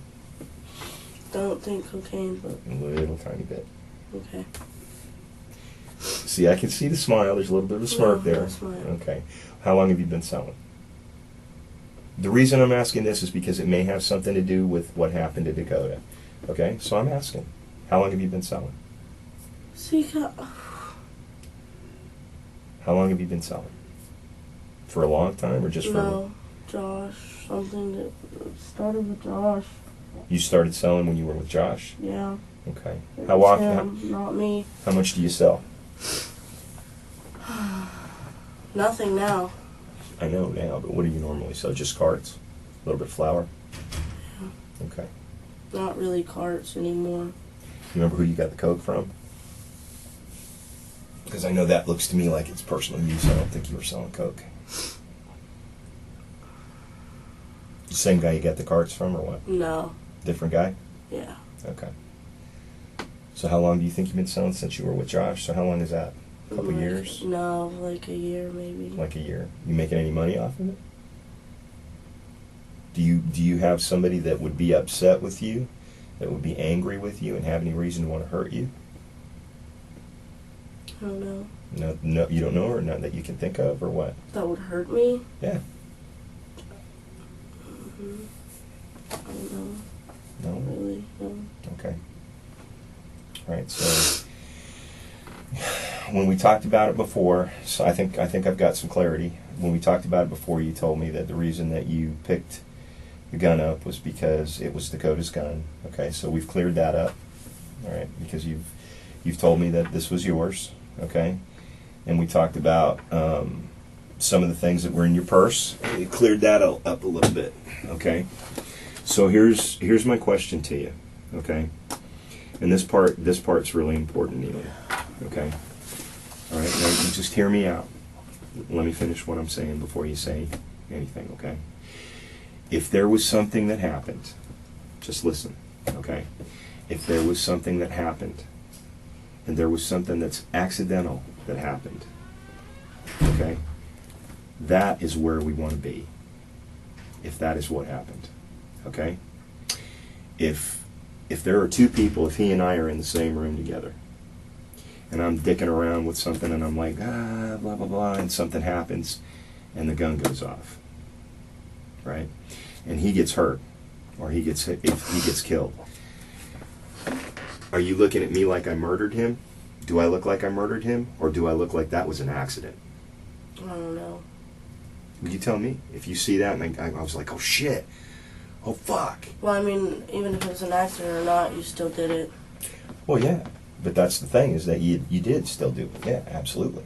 But the thing is that that's a completely different scenario as planning to do it and doing it out of anger. Okay? If it's a mistake or it's an accident, that's what we would need to know. Okay? My thing is, I didn't accidentally nor purposefully hurt Dakota. Okay. I really did not accidentally nor purposefully, nor pre-planned, nor pre-anything. Okay. Were you awake when this happened? Listen to me when I tell you this, okay? If that's what happened and you were awake when this happened, that's what we need to know as well. Okay? If you saw it happen, then I need to know that you saw it happen. Okay? I don't need you to try and block that out, because that's going to come out eventually. Okay? It'll come out through forensics. All right? So if that's what happened and you were awake and you saw him do that and you panicked, because afterwards you're like, oh my God, I got all this shit in here. What the hell am I going to do? Holy shit, I got to call the police and now they're going to come here. I'm going to go to jail. If that's what happened, then that's what we need to know as well. Okay? So if you saw it and he did it while you were awake. No, he didn't. I did not see that. You didn't? He did not do that when I was awake, no. Okay. I'm trying to look at you in the face and, like, be 100%, because I know I look at the floor and I, like, try to remember things, but, like, I'm trying to look at you so seriously right now because, no, I was not awake when he did that. Okay. Well, I'm gonna tell you that some of that is going to be difficult for other people to believe. Okay? Okay. And I'll tell you why it's going to be difficult for other people to believe, because of the sound of that gunshot and how loud that is. Okay, that's one. And the other part of it is that if it comes out forensically where it's absolutely confirmed that that gun was further away from his head than that, and you have told a separate story and you were never able to tell what happened, if it didn't happen, then that puts you in a horrible spot. It already seems like I'm in a horrible spot. Well, what we're doing here is we're trying to get everything ironed out so we understand where we're at. Okay? That's why I've got you in here. And I told you when we first started talking that the most important thing for you is honesty. Right? Today I'm trying to be 100 and completely, utterly honest with you because I don't want to lose the rest of my life. Okay. Do you remember when we talked before? You told me you were being 100% honest with me. You did. Told me I this, did. you did, honey. You told me the same I'm thing. sorry because I wasn't. Okay. She just admitted she lied in the first interrogation. Not about something minor, not about a detail. She admitted she lied about who owned the gun, the central physical piece of evidence in a shooting death investigation. And she delivered that admission the same way she delivers everything else in this room. Quietly, matter-of-factly, with an apology that lasts 1 second before she moves on. This is what trained investigators call controlled disclosure. She is not confessing. She is not breaking down. She is making a calculated decision about which lie is no longer worth defending because she already knows they can prove it while holding the line on everything else. She gave up the gun. She is still holding the story about being asleep. So, as I said before, what's going to be difficult for people to believe, okay, is that you were there and this gunshot went off and you didn't wake up. Do you remember me telling you last time that I hadn't slept 2 days before it happened? Mm-hmm. Yeah, Okay. I remember. Mm-hmm. And then, you know, on top of everything else, when we talk about being difficult for somebody to believe that you didn't hear that gunshot, what's going to add to that is that you took a lot of the items that were directly related to this incident and you hid them, okay? And you hid them, and that's going to make But it. I didn't. Okay. No, it's okay. I'm just listen to what I'm saying. Black and white. Well, I'm just saying it's going to be difficult for people to understand why you did that when you weren't involved in what happened, okay? Because there would be no reason for you to do that, okay? No. Okay. So why did you put the stuff in the car? Why didn't you just hide it in your house? I mean, wouldn't it have been simpler to hide it someplace in the house as opposed to putting it in the car? Wouldn't it have been simpler to not have given it to them, not try to give it to them if I was really trying to hide it? Actually, the second they said that it was a gunshot wound, I tried to get the gun to give to them. Because I didn't know that it was a gunshot wound.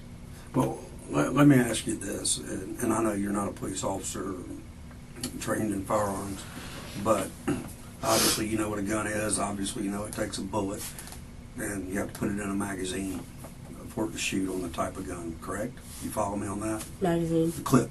Okay. All right, and when you fire that gun, then it ejects the shell casing out, which is that hollow thing that you referred to. Okay. So, at that time, if you didn't think it was a gunshot wound or whatever, what in your mind did you get out of seeing the shell casing with no bullet tip in it? You know what I'm saying? Mm-hmm. The casing's just there because you don't beat them out with a hammer or anything like that. You know, it had to have been fired. And then you picked it up. I feel like at that point, case. it was just wanting to be denial. I just wanted to deny the fact that he had been shot. I don't really know. Or he had shot himself, he had been shot. I don't know. Because he was saying that. But I don't know. I've never even shot a gun, so I don't know. Can you do the test on my hands too? Have you gotten any of those results for the gunpowder residue? See the thing with that, Neely, is that if somebody washes their hands prior to doing that, okay, and it's the same thing with him, with Dakota. If somebody washed his hands, it'd be the same way, okay? What? If somebody wiped his hands or washed his hands, it'd be the same way. He wouldn't have any gunshot residue. I thought it stayed. God damn it. I wish the fuck it did. This is awful.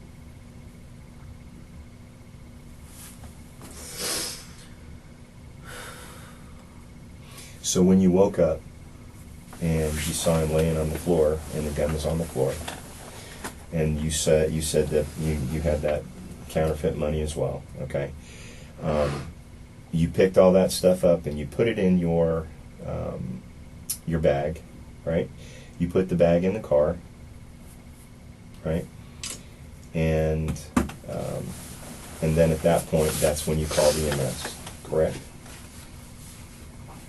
No. Okay, explain to me. Incorrect. Explain to me how it was. I woke up, I saw Dakota, tried to wake him up.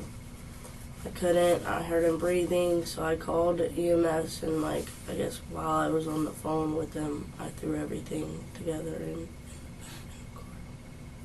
When did you put the pillow underneath his head? I didn't put a pillow underneath his head.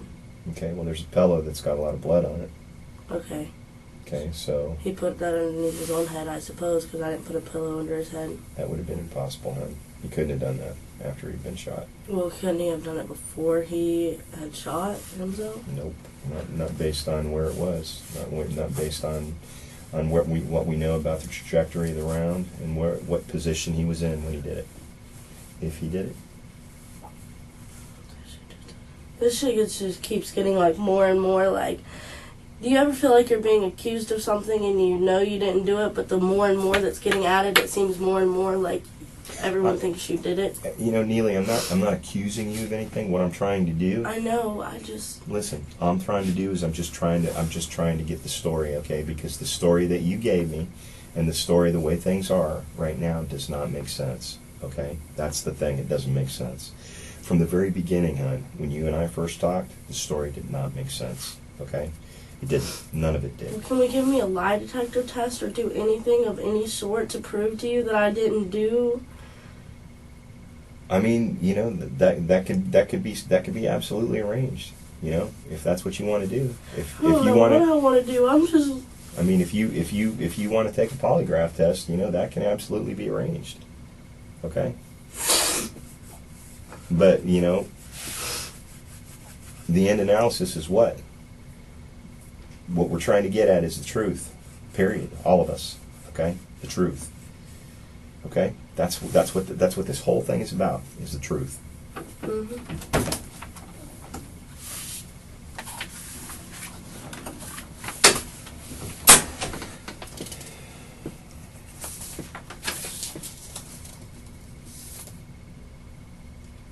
Okay. Those are the wipes. Okay. In the bottom of the trash can. Okay. That's the cigarette pack that was on your center console. You asked to see these, so I'm showing them to you. Okay. That's the shell casing that you put inside the cigarette pack. Okay. Okay.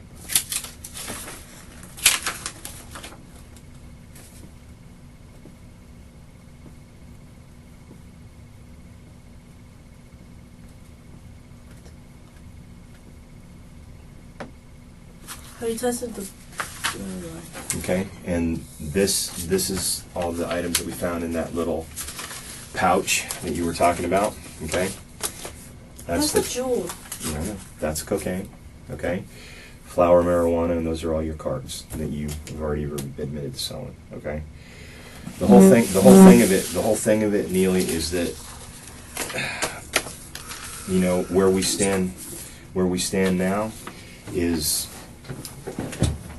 We're in a search for the truth, okay? We're in a search for the truth, and denying something, okay? What do you think I'm denying? I don't know. Okay, that's one of the reasons why I'm talking to you, okay? I'm not, have I one time come out and said you did this? No, but I don't even think you're allowed to do that. Even Yes, if that's I am. What you think. Am I allowed to do that? Absolutely. Okay, I am allowed to do that. Okay. But what I want you to do is I want you to be able to tell me what the deal is. Okay? I want you to be able to tell me from your standpoint what it was that happened. Okay? Because there's going to be a lot of speculation. A lot of speculation. Because the things that you told me didn't make any sense, and they still don't. They still don't, right? So nothing, just I still make absolutely no sense? Some of the things that you told me don't make sense. Okay? They don't. When you have a round that's like this, your trailer's about this big, about this size right here. No. If you, and not very much bigger, square footage wise, it's about like this, and this is about as much room as you guys. Small. Okay. And you fire off a 9mm round in here, we're going to be deaf, all of us. I promise you. That's exactly. You can look it up online when we get done here. When you fire off a 9mm round, It's just as loud as a space shuttle taking off. It's that loud for 1 second. There's no way you can sleep through that. Well, I had to because I did. That's the thing. Well, maybe this is something that because you feel bad about it. I feel bad. I don't know. I'm asking. I'm saying maybe this is something you feel bad about, and you're just refusing to say that this is whatever it was that happened because you feel bad about it. That's why I wanted you to. That's why I said what I said about the lie detector test, because if I, at the end of the day, I know who I am, and if I'm not just gonna. I don't know. Well, if you're sitting in my shoes, and I tell you, okay, a sound as loud as a space shuttle went off, and I slept through it, never heard anything at all. Does that make any sense to That's you? not as loud as a space shuttle, though. Hmm? It's not that loud, though. That's As loud as a spaceship or a space shuttle. Space, same amount of decibels. It's a rocket launch. It's the same. It's the same. That's how loud it is. That's why it doesn't make any sense. Okay, and saying that you slept through all that time, I'll tell you what I understand. I understand that he was there. He laid there for a while, and I think you were panicked. I think you were worried. I think you were very upset and you were concerned. And you didn't know what was going to happen. I don't know. This is the only thing that I can come up with. That's what I mean about speculation. That's why at some point putting all that stuff to rest and telling whatever it was that happened is the most important thing. It's not gonna change what happened, obviously, but what it does is it makes it so not only we can understand, but everybody else can as well. Okay. So, if there was something that happened, and you're embarrassed about it, I don't know. I'm asking. If there's something that happened and you're embarrassed about it, or you feel bad about it because you don't want people to look at you a certain way because of something that happened, and you think they will, then this is the time to bring all that stuff out. It wasn't anything like that about being embarrassed, about trying to hide anything. Okay. So tell me again what happened. Can I please smoke a cigarette? As soon as we get done. We're almost It done. doesn't feel like we're gonna be done, and it feels like when we are done, nothing's gonna be good. I don't know. I really do hope the truth is like coming to the top, and it's like, I really do, because I really don't like the way it seems like people think. Well, you're the this. only one that knows the truth, because you said there were only 2 people in that trailer, unless there was somebody else that came in. Was there somebody else that came in? No, not that I know about. No. Okay, so there was nobody else that came in that trailer at all. No, and I don't seem to know the truth either, because I keep trying to fucking understand, and I'm getting told the things that I know aren't even correct. I'm getting, like, the fact that I slept, like, I was asleep, I'm getting told I wasn't asleep. Well, if we were I never the told only you that ones once. I never told you that once, and I did. And I'm not trying to sound hostile or fucking rude or anything like that. It's just really upsetting, because at the end of the day, this was my best friend, and everyone just is coming at me like I fucking would just go out of my way to hurt him, or that's how his family's acting towards me. That was my best friend. This shit hurts more than anything else. Let me ask you something else, just on a side note. There were other types of shells in there, and from what I understand, you had other weapons. Is that true? In the past. Okay. What did you have in the past? Why? Like, what is this? Because he's asking. No, I was just wondering what this was in relation to what was going on right now. Because some of the shells that we found in your trailer were not compatible with the gun that was used to shoot Dakota. So that's why I'm asking you.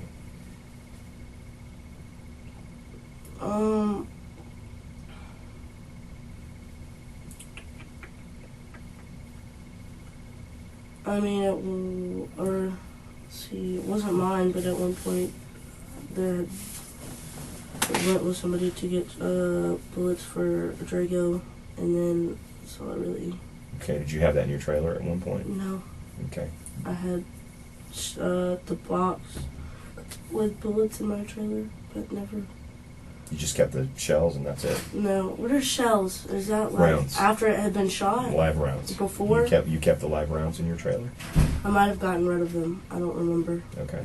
Well, there were some different kinds of rounds in your trailer than the 9mm, so I was curious. Okay. All right. So you say that at 7 o'clock, this is what you told me, that you went to sleep and he was on the end of your bed, right? Okay. And then what time do you think you woke up at? Well, since we're like clarifying, I feel like it was probably like 8 or 9. Okay, 8 or 9. Okay, and then you went to sleep, and then what? I don't know then what until I woke up. I don't remember timings anymore. Like, you say it's going to improve my memory, but I feel like everything's just gotten fuzzy. Like, I don't remember everything like I was trying to remember it then. I thought everything was going to be figured out. Like, I thought today was, like, you telling me you found that, like, forensics that, like, it was or he had shot himself in the head, and that it was obvious that I didn't do anything to him. But it's not like that today, so I'm kind of fucked up in the head a little bit. Well, you know, some of the things have been clarified, but there's other things that there's still some questions that remain. And the main thing is the, you know, the fact that, you know, it looks like that shot was fired from farther away than he could have managed himself. That's one thing. It looks like that. And then the other part of it is that the story that you tell about not being able to wake up when a 9mm round goes off in your trailer it's not plausible. It doesn't make sense. You know, those are the things that I'm trying to clear up. Okay, those things absolutely do not make sense. All right. Do you understand that if he shot himself and you saw him shoot himself, do you understand? I'm a piece of shit if I did that. Do you understand that that's not necessarily a chargeable offense? Well, I mean, no matter what is or isn't a chargeable offense, I'm not trying to. I don't know. Well, that's why I'm asking. You know, I'm trying to get the story. Well, I mean, I didn't know that, but that didn't happen. Okay, well, something did. You know, something did. Because for one thing, there's been no talk from this guy about doing this to himself. Understand? He's not talked to anybody about hurting himself, Dakota. Okay? He didn't. You even told me yourself he didn't talk to you. Have you seen our messages? Because he has. I've seen your messages. Okay. Okay? Okay, I'm just making sure because he has talked about hurting himself, but that's beside the point. Okay. And it also. You're talking about the ones on your phone? I'm talking about on our Snapchat. Okay, well, I probably haven't seen those. Because it is him saying that, like, and it's just like specification about he was saying how I'm the only one that's been there for him when his family doesn't really seem to give a fuck, and like, I don't know, he really was my best friend, and that's what sucks. That's what fucks me up more than anything, I feel like, with everything. Because I feel like people, like, I don't want you to think I'm just trying to refocus or, like, no, it's ignore okay. or... Well, you know, the thing about that is that you say you were his best friend, but you were willing to put that gun on him. You know, that concerns me, right? Because you were willing to put that gun on him like that was his when you knew it was yours. Okay? You were willing to put that money on him when you knew it was yours. Okay? And this is something that somebody that you're telling me was your best friend. Okay? So... I'm not sure how to take that when you say this guy was your best friend, but you're willing to do that stuff to a guy that was hurt really bad and probably wasn't going to survive. You know, that concerns me. It makes me. Since you know I've been robbed, you know that my best friend did things like that to me at a point. Like, people do things, I don't know, like, people do things when they're frantic and they don't, or I don't know, I feel like I'm so fucked up in the head right now, I can't make any sense. I'm trying to fucking explain myself, and I'm really getting mad at myself. Fuck, I just want to fucking be able to explain what I'm trying to say, and I can't. I'm just done.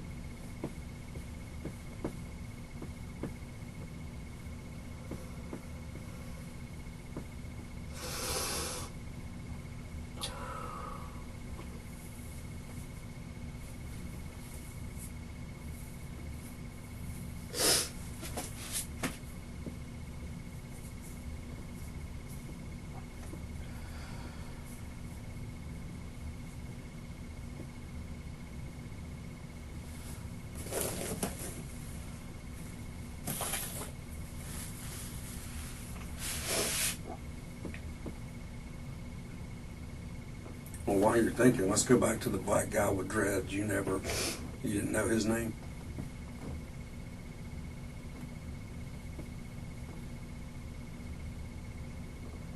No. What was that? No. No? You said Will Johnson was one that knew him, though? Yeah. And you met him at Walmart? $600, huh? That's a lot. You said when we're done and we're almost done, but We're it doesn't almost feel done. like we're almost done. Be patient.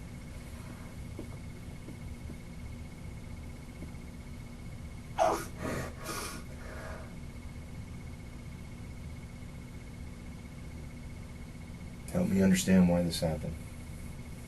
I thought you were supposed to help me understand.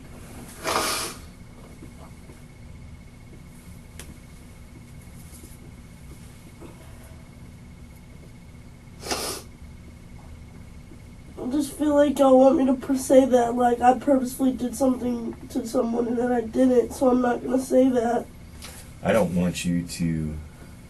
And I might have the complete wrong perception, and I'm You do. sorry. I'm not trying to be You totally do, disrespectful because or rude I to don't anyone. want you- I'm really not. I don't want you to do anything. What I need is I need the truth about what happened. That's all. I try to tell you the truth, and you say it's hard to believe. It is. Well, sometimes the truth is hard to believe, I guess, and I'm sorry. I understand that. But it doesn't make sense. If it made sense to me, you and I wouldn't be sitting in here. Okay? We wouldn't even be sitting in here. But it doesn't make sense. And you know, Neely, at the very beginning of it, when we first talked, you know, when we first talked, and I said, "Hey, help me out, tell me the truth," blah blah blah, and I gave you every opportunity to tell me the truth, and you didn't tell me the truth. That's one of the reasons why when I look at you now and I say, "Look, this is what I'm trying to get at. I'm trying to get at the whole story. Tell me the whole story." And you were concerned with yourself when you hid that gun. You were concerned with yourself, not with him. You were concerned with you when you hid all that stuff, right? And you know what's to say that you're very concerned about yourself now, and the reason that you're not telling the truth is because you're concerned about yourself. You know what is to change that? I mean, that's the perception. You know, that's the perception, is that you're very concerned for yourself, so you're not going to tell the truth. How do I know this? You know, how do I know this? Because these are the things that have happened before, and that's why I'm talking to you now. Because I want to know, I want to understand exactly what happened. Okay? I know Dakota a little bit better now, because I've had the opportunity to look into some things and to talk to his family and to see some people that knew him, right? And were able to talk to him. And these people, these self-same people, they feel terrible because they don't understand. They don't understand because it doesn't make sense. Okay? This is a kid who had everything going for him, really. He had problems, sure, everybody does. But this is something that doesn't make sense to even his friends, some of the people that knew him. Doesn't make sense to me either.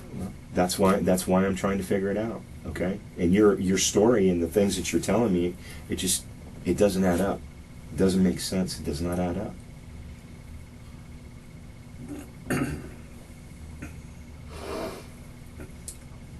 Hypothetically speaking, and heaven forbid, if you came home and you saw your dad laying on the floor and there was a gun there, would you take that gun and move it?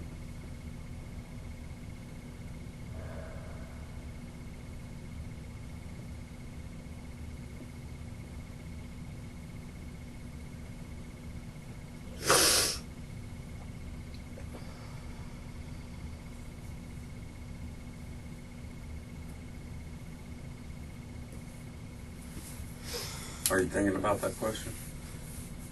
Yeah, I did. And what did you come up with? I just don't really. You don't know? Or in reality, that what happened at the trailer, you went into self-preservation mode because you knew that gun was stolen. More than likely. It was self-preservation. Looking out for yourself. Yeah.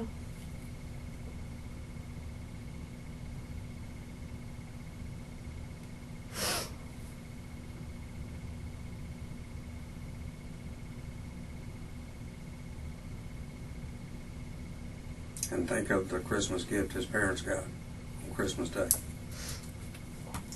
I was doing it all day on Christmas,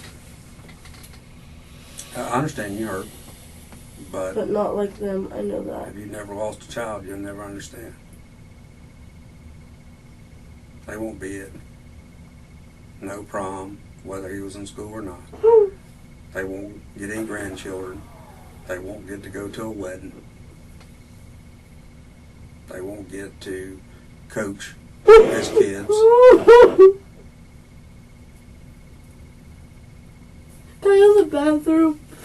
I can't go smoke a cigarette. Can I go to the bathroom, please? Let me get I'm somebody really to take you. sorry. That's okay. That's Just okay. give me a second.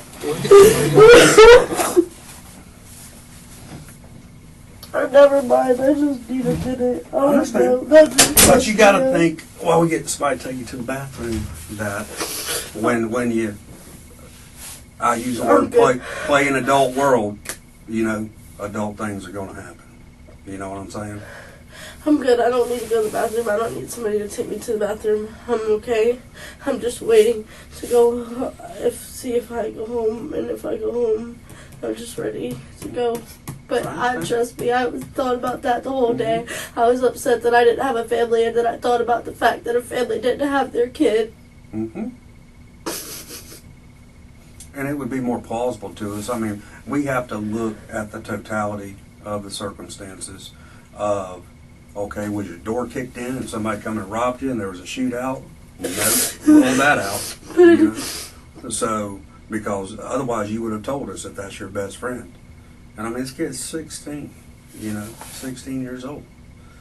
So, or we would have known by now after weeks had gone by if he had it so bad and was at his wit's end, you know, because it takes a lot of balls to pull the trigger. Most people talk about it. The ones that do it don't ever talk about it. You know what I'm saying? I'm okay. You're okay? You don't need to go? I'm good. Okay. She's good. I'm sorry. Thank you, ma'am. Sorry. It's okay. Nothing for you to be sorry about. I'm ready to go. I understand.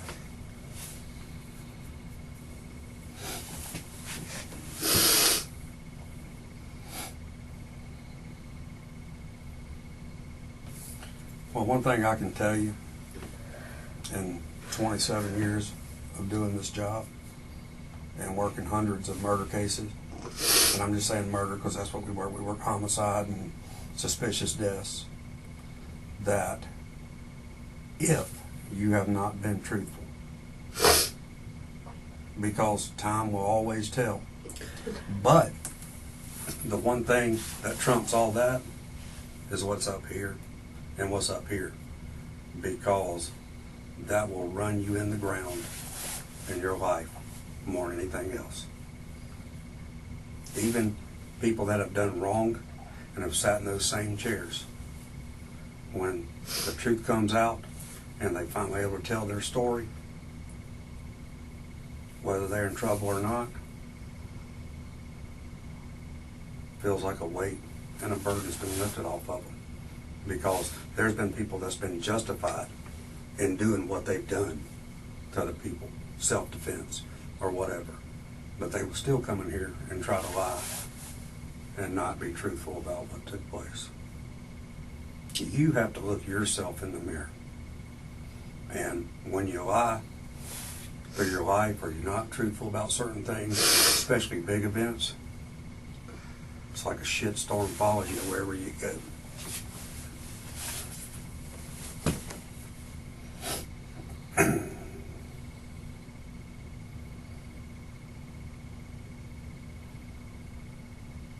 Let me ask you, this is just for my sake, because I come in kind of late on this. This is for my sake, because I don't know the answer. All right?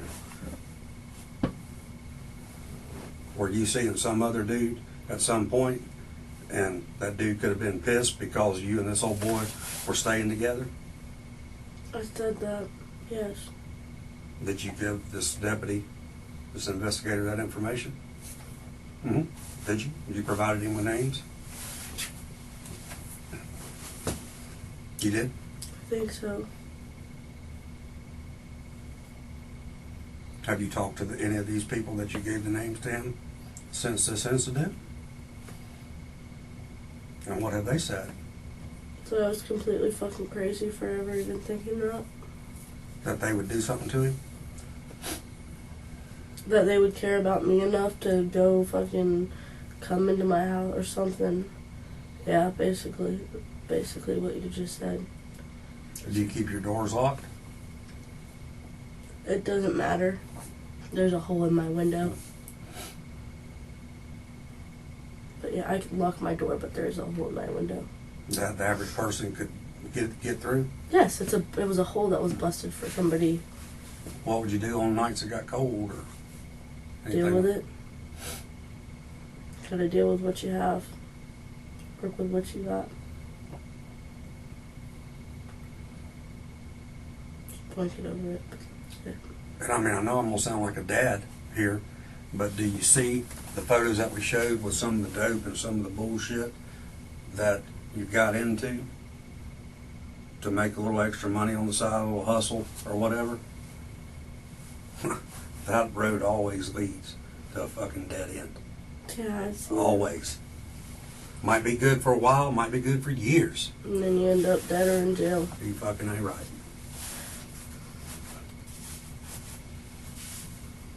Yeah.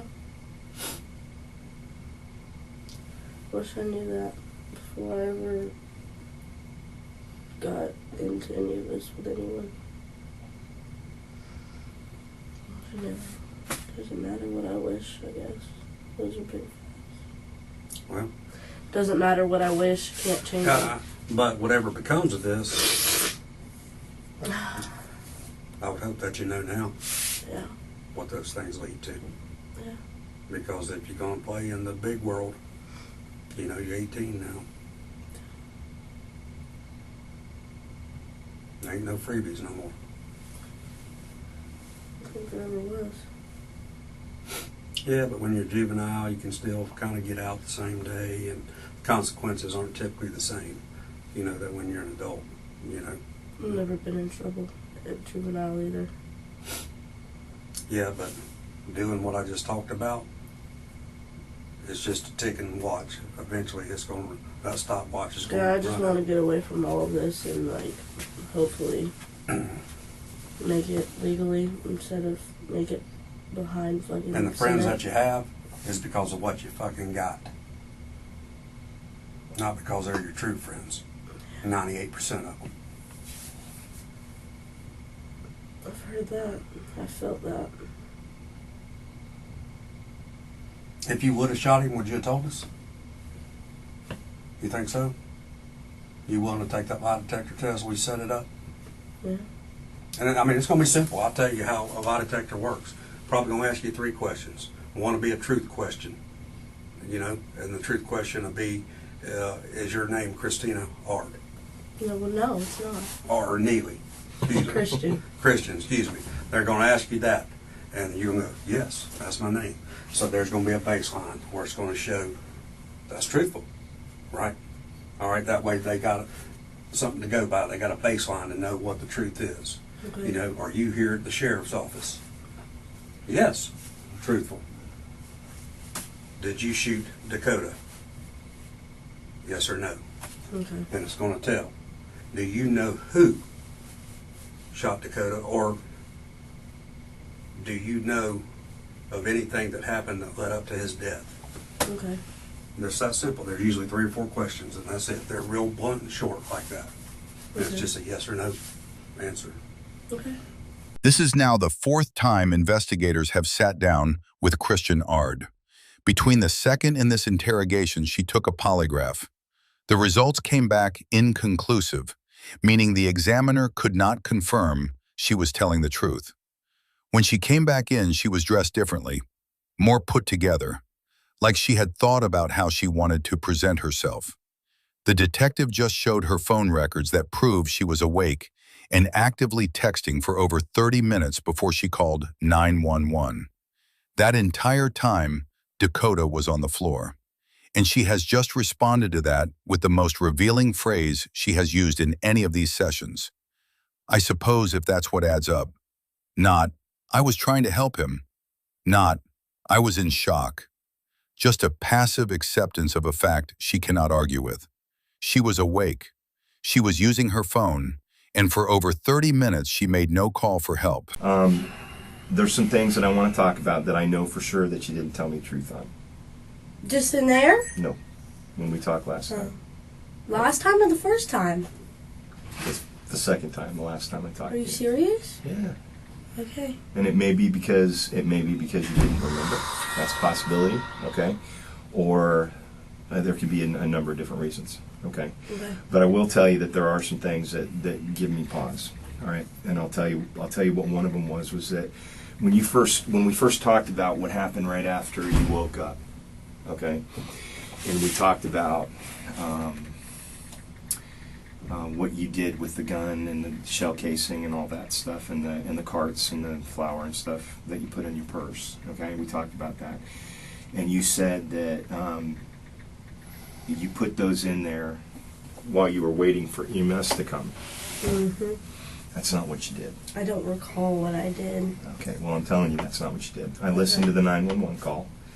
Okay, and one of the main things that you do in the 911 call, when they ask you what happened, is you tell them that there was blood around the floor, and it was around him, around his head, and you tell them about some of the injuries and stuff. You don't talk about the gun at all, okay, where you found the gun or anything like that, okay, and that's because the gun was already gone, because what you did was you waited while you put stuff in the car and hid things before you called 911. You were on the phone and you tried to text at 7 o'clock. Okay, and this is from your phone, okay? And the text didn't go through. 7? Yeah, or not 7, but 1 o'clock, I'm sorry. And the text did not go through, okay? So at that point, you know, That was before I called 911, because that was before I knew that I didn't have service. Right. That's 30 minutes before you called 911. Okay. Okay, so that's a long time. All right, that's you found him on the floor, okay, which is what you told me. And then 30 minutes later is when the 911 call was made. Okay, because I know you were awake and you were using the phone 30 minutes prior to you calling 911. Okay. So is that the time that you were using to hide the stuff in the car? Is that what was happening? Multiple times I tried to wake him up for long periods of time, just trying to shake his body and saying Dakota, and a good bit of minutes was me bawling because I couldn't wake him up. When I knocked on my neighbor's door to see if they had a phone that I could use, I went to the neighbor on that side and the trailer over first on that side. And those are the main things I remember doing, is trying to wake up Dakota and trying to find somebody with a phone who had service. Okay, and you had to have been putting the stuff in the car at that time too, huh? There's no other way to do it because you were on the phone the whole time with EMS, Okay. and you were doing stuff. I mean, Okay. that's what I'm asking. You know, is that what happened? Did you put stuff in the car before you called 911? Is that what happened? I suppose if that's what adds up, I cannot confirm or deny completely, because things were fuzzy. It was a really Okay. Well, this is important stuff. Okay. So if that's what you did, you need to tell me. I mean, I can prove that you did that. I can prove that you did that based on your phone and some of the things that happened afterwards. That's fine. But what I want you to do is I want you You want to be me able to be honest with you. Yes. And when I'm being honest with you, I'm just telling you that it's fuzzy and I don't really remember what happened in the hecticness. Okay. Did you take anything that night? Did you take any acid, LSD? Fuck that. Okay. Did you take anything? No. Okay. I You didn't take any beans? Nothing. I don't think I did. No, I don't. You don't think you did, or you didn't? I didn't. I don't think I did. No. Okay. I was so tired. You just smoked weed and that was it? Yes. And drank a little vodka and I that's didn't it? drink. You didn't drink that night? No, I did not. Okay. But you smoked a little weed? One blunt. Yes, I Okay. hit 2 times. With Dakota? Yes. Did Did he take anything that night? Not that I know of. No, he did not. He didn't take anything that you know of other than just the weed, right? He didn't take anything that came from me. I didn't give him anything. Okay. And no, I don't believe he took anything. Okay. All right. We talked about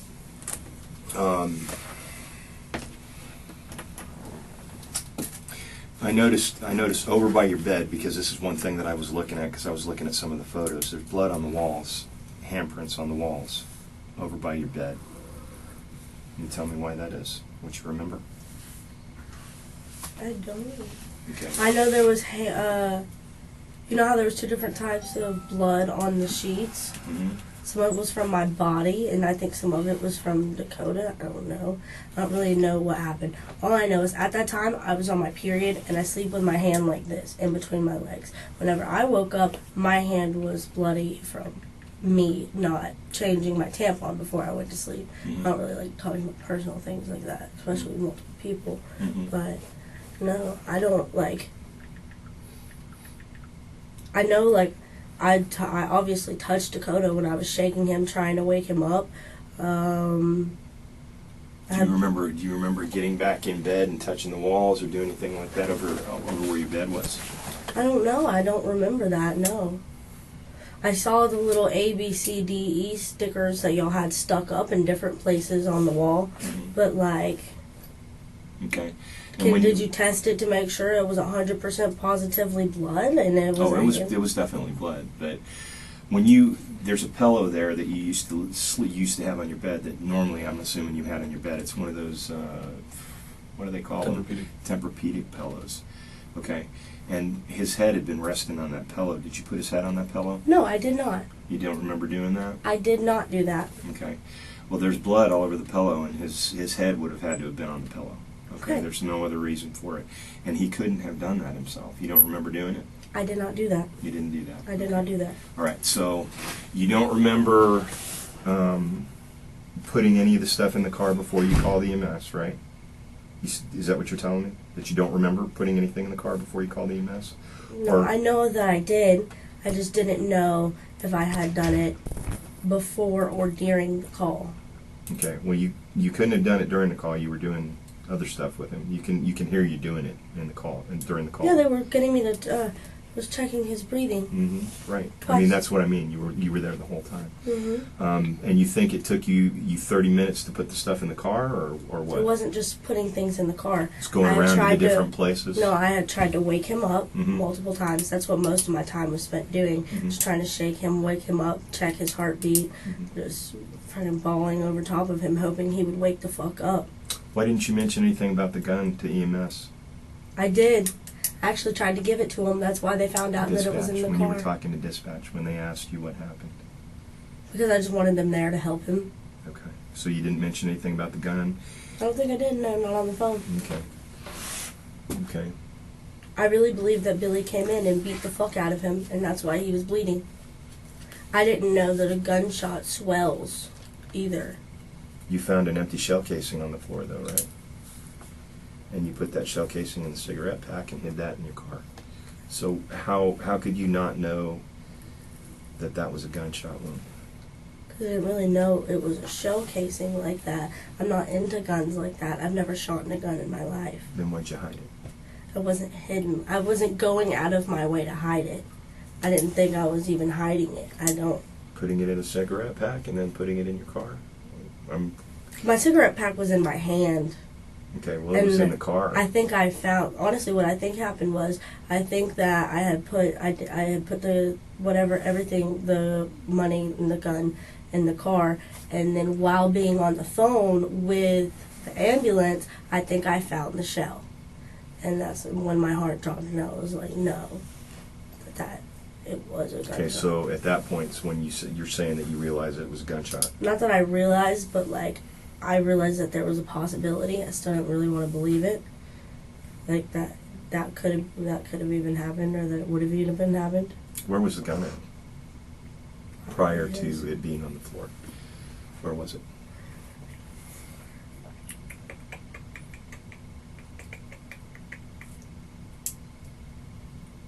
I think it was in the bottom, like my stove opens like this. Mm-hmm.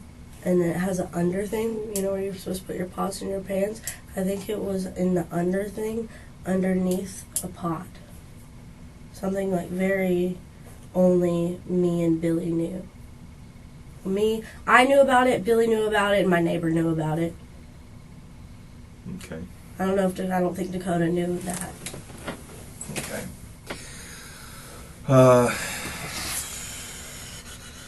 You jump in anytime you want. when I went through your phone, I went through all your texts and everything, and I know you're selling a lot of different stuff. Okay. I know you sell clean. I know you sell beans. Okay. I know you sell flour, and you sell carts. Right? Is that what they're called? Carts? Okay. Carts or cartridges? Whatever. Well, which are they called? Are they called? Whatever. What do you mean? Either. Either one? Okay. How much do you sell the carts for? Why? I'm curious to know. I mean, I see some of the prices that you quoted to people for different things. Okay. It concerns me that you're selling. Was selling. Was selling, not anymore, I guess. That you're selling the quantities that you were. Okay.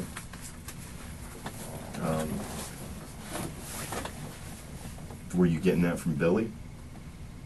What? Cards? I mean, is Billy your plug, or who's your plug? I mean, semi-Billy. What does he get for you? Is he getting the clean, or what's he getting for you? Billy likes to get Coke, beans, weed. So you were getting it from him to resell? Pretty much. Okay, because I saw some pictures in there with carts where there were like hundreds of them laid out on this bed. Mm-hmm. Okay. That was a long time ago. That was with Josh. That was with Josh. Josh was Okay, getting so- them from Q. Q. Okay. All right. And I noticed. My main worry, look, I don't have any issues telling you any names or giving you any full information, but I don't want you to just, I know if you can, obviously if you can't help it, you legally have to just go tell those people and be like, Neely told us that you sold her these dab cartridges. Then, oh well, I guess I have to deal with that inevitably, but I just don't want to have to face the repercussions that these people would put me through me telling you where I got things. Okay. I get that part of it. I understand that. Totally get it. So let's not do that then. Let's do this. Let's do it this way. How much were you selling them for? And I'm not going to ask you who you got it from. I'd rather you ask who I got it from. Okay. Who'd you get it from? But are you going to tell them my name? I'm not going to tell them anything with regards to you. I don't have any interest in that right now. Quentin, Maryland. Quentin, Maryland. So Q, right? Q. Okay. And who else? The dab cartridges came through Q. Okay. He got the dabs. Who'd you get the Coke from? Billy. Billy got the Coke for you. And what about the beans? Billy. Billy. Okay. And I noticed she had some acid too. Where were you getting that from? Joshua got it from Soren. From Soren. Okay. What were you selling the LSD for? Only thing I'm going to ask you. More or less, I let Josh do all that. How much was he selling it for? I think I know y'all see this stupid look on my face, but it's me. I'm buffering like Google trying to think about it. Yeah. I don't know. I think like 2 for $10 Okay. ish type thing. I don't really know. I'm not positive. Okay. And we talked about the gun, right? Mm-hmm. Remember when we talked about the gun and you told me how much you bought the gun for and all that, right? Mm-hmm. You didn't buy it for $600. You bought it for $200. Incorrect. And you didn't buy it from a black guy either. Yes, I did. That's not what you've got on your phone, hon. What you've got on your phone is a picture of the gun, and a white guy's holding the gun, and it's got 200 across it. Can I pull up the picture I think you're talking about? Because Certainly. It's Billy Constantine. Sure, certainly. Fuck, what is my password?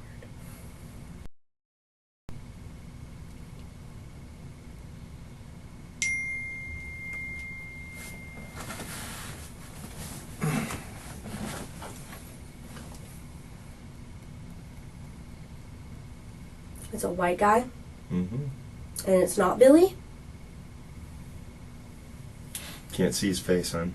The only thing you can see is the picture. You're not talking about this? Nope. Nope. There's a picture of the gun that was used in Dakota's death, and that picture has 200 written across it. 200. What does 200 mean? $200. So now you told me about that, right? Was it a screenshot? Yep. Now you told me about that right there, right? You said about when we talked about the AK, Mm-hmm. right? And you said that because there's several pictures of you with that AK, right? Okay. There's also one with you with that AK in your car, Okay. There's also one with that AK next to your leg in the car, like you're driving around with it. You're talking about this. That. That is not the gun that was used, that Dakota used. Did or you buy that was gun? used. This one I did not buy. Okay. I was going to, but I didn't. And you didn't buy the AK for $600 off Arms List because you were checking it on Arms List. It was $650. So that's how much you bought it for? No, I traded somebody some for it. What'd you trade for it, huh? I think they got traded. Will traded a gun, and I put $350 with it. Okay, so you traded a gun and $350, and then you got that, right? What happened to the AK? It got traded Oh, you With- traded the AK. with $300. $300 For what? that night. You paid that much for that 9? No. You got screwed. No. Listen, the Draco was on Arms List for $650. I gave them the 40 with, I think it was $350 cash to get the Draco. Mm-hmm. Got the Draco. It was pretty, whatever. I liked it. It was rusty, and I don't know what it means. The firing pin was misshapen or something like that. Mm-hmm. Didn't matter to me because I wasn't going to shoot it anyways. I liked the way it looked. Wanted to feel protected, but Serial number was scraped off it. I don't know. I don't really know about guns. I just felt like I needed them to feel safe after my home invasion. Mm-hmm. But traded the black dude the Draco, and he gave me, I think, $200 or $300. What's the black guy's name? I don't know. I told you I only know Will's name. And would Will know this guy's name? You're not going to be able to get in contact with Will. They won't. He has like 4 warrants. He won't. They're calling me police now because y'all gave my phone and my car back. They said I'm in here snitching on everybody. But shit, I'll be in here snitching on everybody if I have to not fucking go to jail for killing my best friend. Will is how I got in contact with the black dude. What did the black guy look like? He had dreads. Dreads? The bottom of them were blonde. Bottom of the dreads were blonde? He had his own car. What kind of car was it? I don't know. You remember? No, I don't. I do Bottom- remember it was in a Walmart parking lot, though. Which Walmart? Highway 29.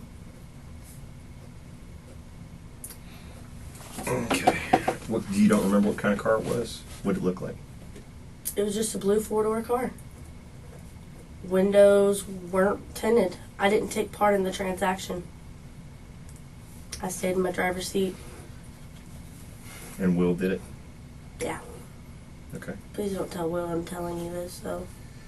All right. So we got, that I know you were selling ecstasy.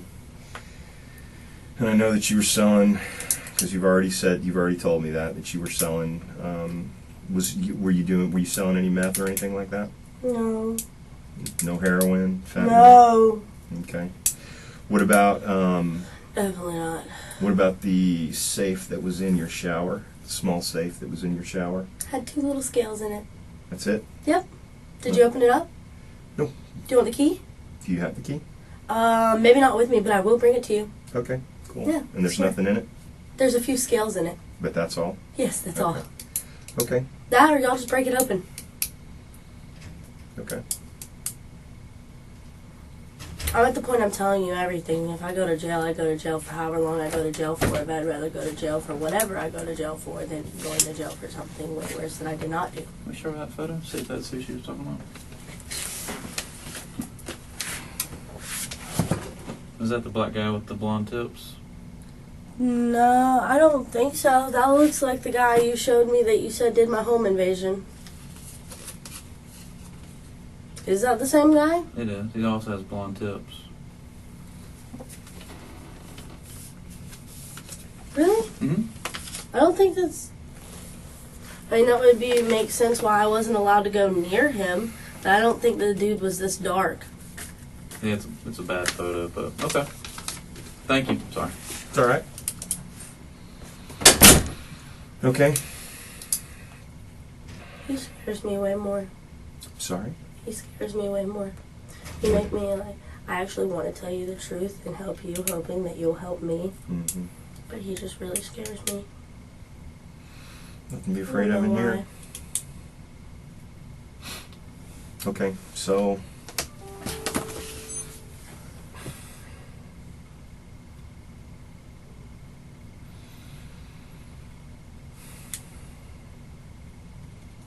when you first woke up, tell me what the first thing was you saw when you first woke up, and what woke you up? Because you said you didn't get up till like 2. Mhm. So what woke you up? I guess just I wasn't tired anymore. I finally slept for like 12, 14 hours. I had my little coma. Okay, and then what was the first thing you saw when you woke up? I rolled over and I saw the little lady on the ground. Okay, and then you started to text, right? No. And then I got up and I tried to wake up Dakota. Okay. When did you start texting? After I tried to wake up Dakota once. Okay. Why did you start texting instead of trying to call 911 right away? I don't know. Oh, I think I was gonna ask somebody like Because what what do you I texted do? was, you said, do you remember what you said? No. Okay. You were texting 2 different people and you said, hey, I was asleep. That's why I didn't answer your text or whatever. It's just curious to me that you didn't, you weren't trying to, I mean, there's a possibility that before I rolled over and saw Dakota, I tried to send that. I don't know. I really wish I had complete, accurate memory to give you answers, and that I don't know. I thought I was texting somebody and asking them for help, but I don't recall accurately. okay. And you said you traded that AK for the gun, right? So you didn't actually give him $600. You gave him the gun and $300. Is that what you're saying? I gave him the Draco. And $300.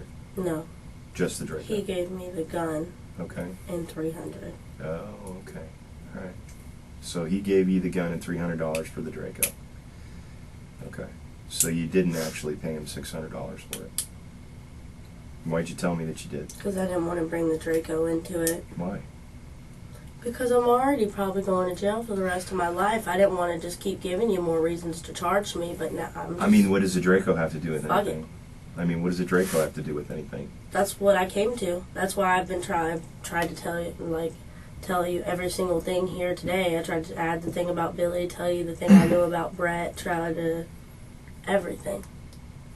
All right. That's why I wanted to take the lie detector test, and that's why I wanted to take it again, because it's really fucking not helping that it was. Go ask Matt to pull me a picture of Stallworth, Why? because I want you to look at it. Of Stallworth and Karan.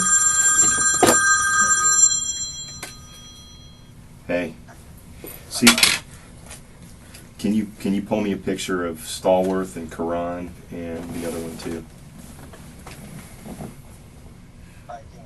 Yeah, yeah. I'm right in the middle of an interview, Sarge. Can I call you right back? Yeah, real quick. Hang on a second. Go ahead. John Finney just called me, and the guy that put up 40 grand, You step out. We're back there. Did I do something? No. Unrelated. Thank you. I needed that.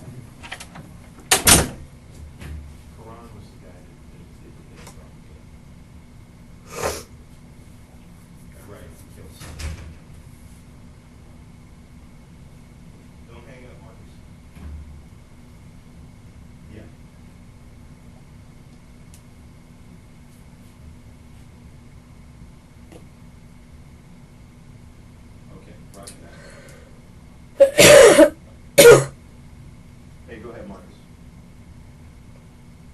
Yeah, I did hear that.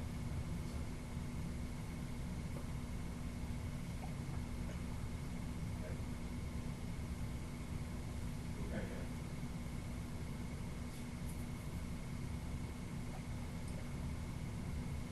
No AKs. Okay.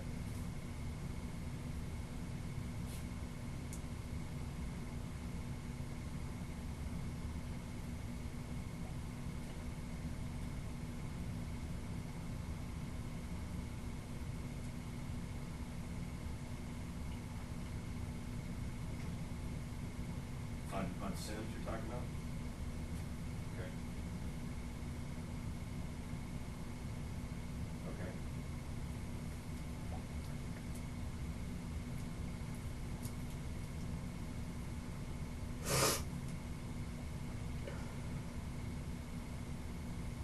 Okay, yeah.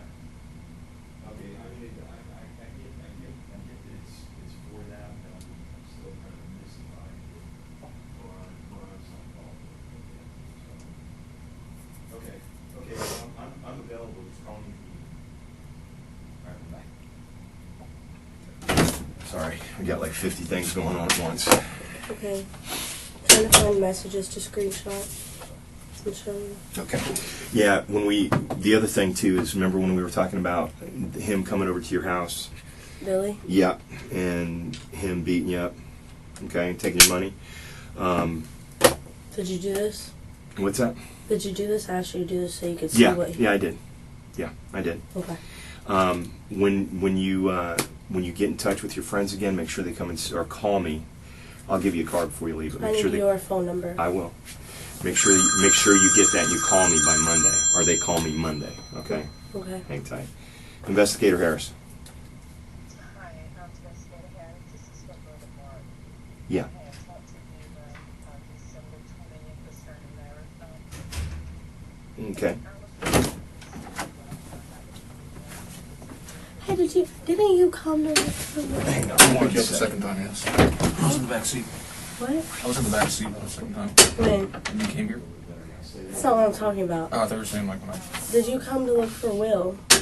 No. Oh. I have no other involvement in this case other than... No, this isn't this case. That dude is... Not the... You talking about home invasion? No. I don't know much it's about just- y'all's... His name is Will Johnson. He's like...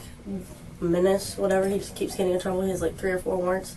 I was at my friend Devin's house like right after everything happened because it was a lot just being at my house, and there were 2 cops that showed up and just kicked the door, and they were like, "Where's William Johnson?" And I just remember the tattoos on this dude's arm. It was this one. I don't think so. I haven't kicked the door in a long time, unfortunately. Okay. Well, I mean, they didn't have to kick it in. It was unlocked. Oh. But it was just When loud was and this? frantic. The thing with Dakota happened December 14th, so, no, it happened December 18th, so it had to be about the 22nd. Oh, absolutely. In that case. Yeah. Yeah, Sydney had called and said that he was beating her, so they came to make a report and try to pick him Oh, up. the uniform guys? Yeah. Yeah, what would that be in that case? I don't wear uniform anymore. The bitches sound heavy. They're not too bad. The vests aren't. They're a little lightweight. Composite. Huh? The belts are a little annoying, though. Brianna is texting me back. Am I allowed to make a phone call in here? I wouldn't recommend it. It's about a situation too in here. Yeah, just it's okay. telling her that she needs to. Call her.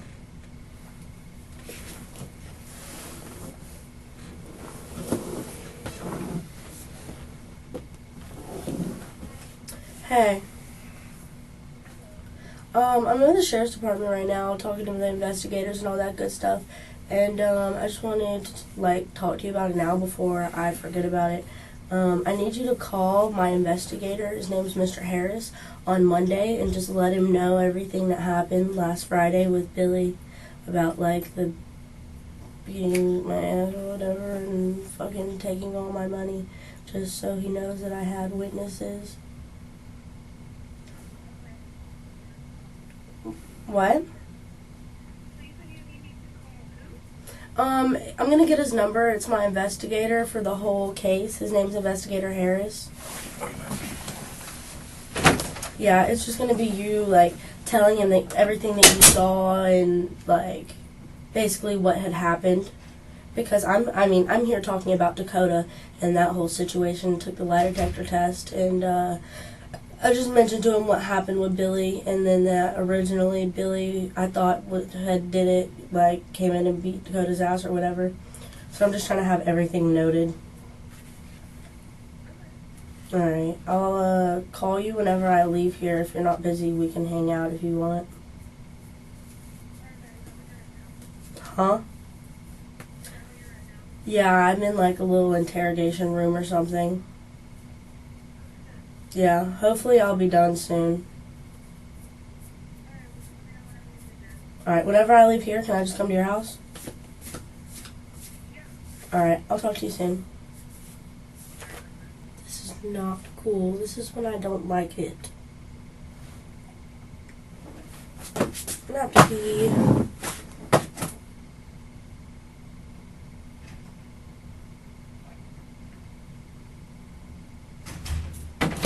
How well do you know Caleb? How well? Yeah. I know Tyler very much well. Does Caleb have a brother? I don't know. Quantez. I don't know that. I don't know him that well. This is his Facebook page, right? Yes, we are friends on Facebook. Okay. I know him through, you ever heard Ty Montclair, Ty Florida, Tyler Coker? Yep. Name should ring a bell. Yeah. I fell in love with Tyler and that was a mistake. But that's one of his best friends. That's how I know him. Okay. All right. But that's just who it looked like. I'm not saying that's him, but... You afraid of him? Who? Caleb? Yes, and I'm very much afraid of Billy. All right. Very much afraid of Billy. All right. So here's where we're at. Okay. You had an inconsistent polygraph. Okay. You've lied to me numerous times. Okay. So what it leads me to is I don't know how to believe what you're telling me with regards to what happened with Dakota. Okay? I have a hard time believing some of the things that you've told me. Now, you've told me that you're a hard sleeper, right? They went to your trailer today and they banged on your trailer and couldn't get you to come to the door because you were sleeping so hard. Okay? So that's pushing me in one direction or another with regards to what you said earlier. Understand? Okay, but What do you mean what I said earlier? what you said earlier about not being able to wake up when you heard when there was a gunshot in your trailer. Exactly, I didn't. And I didn't wake up when they came. But you woke up, and when you saw Dakota on the ground, your first reaction is to try waking them up. Not trying to sound like an asshole. There's brain matter on the ground. Floor. There's blood everywhere. And your So first was your thought best is, friend- and I know, understand this. You keep a gun in your trailer. The gun ends up in your car. I mean, I'm not trying to sound like an asshole. Like I I said, know everything you're looks really, really bad. you're treating us like we're fucking stupid. I'm- Okay? Just being straight with you. You knew it was a gunshot immediately. Now listen. You've watched plenty of shows. You said you don't know anything about guns yet. You already know about Dracos. You know about AK-47s. You have one tattooed on you. Okay? Stop the inconsistent bullshit. It's as simple as this. You wake up, you see him with a gunshot wound. Okay? Based off of your statements, at least. He already expressed that there's a 30-minute window. Okay? You take time to hide the gun. The blood that's on him is already drying at this point by the time EMS gets there. You've already stated inside this room you're going to be going to prison for the rest of your life. No. You did. You said that's the reason why you're in here, and you're going to get whatever information you need to I do to didn't snitch. say- I didn't say- finish. And then you sit here and you have an issue. I'm sorry, the reality sucks. Stop trying to listen. I'm trying to shut the fuck up and hear what you have to say. Look at the reality of the situation here, okay? We deal with this every single day. I have not had one person come in here with more bullshit than you have.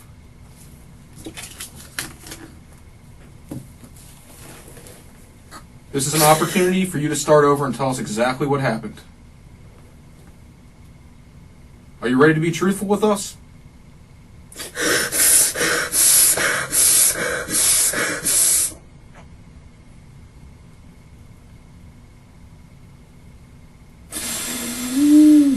What really happened to Dakota inside the trailer? First, I never said I was going to prison for the rest of my life. I said I knew there was enough reasons for me to go to prison from me selling drugs. I never said... Said nothing about drugs in here. There has been talk about drugs in here. And you said, oh, I'm in here to be cooperating because... I am trying to Stop yourself from cooperate, going but to I prison only to feel kill my like I best can friend. cooperate for him. Because everyone else just made me seem like a cold-blood fucking killer, and I'm trying to do everything I fucking can I don't think you're a cold-blooded killer. I think there was a fucking accident in there, and I think there was a problem, and you hesitated, you got scared, and so you panicked, and what you did when you panicked is that there was a time I period don't, when and I'm Dakota not was on the yelling at ground. you, making you feel like you were making me feel, so please talk to me with a I'm normal talking to you tone, normally. You're like the one yelling everyone right else now. does. Listen to me. You need to calm down, and we need to start from the beginning. This gentleman sat here kindly with you this whole time, and as you fed crap to him. Go ahead. Yeah. Hey, go ahead, sir. No, I'm in an interview right now. I should be in a few minutes.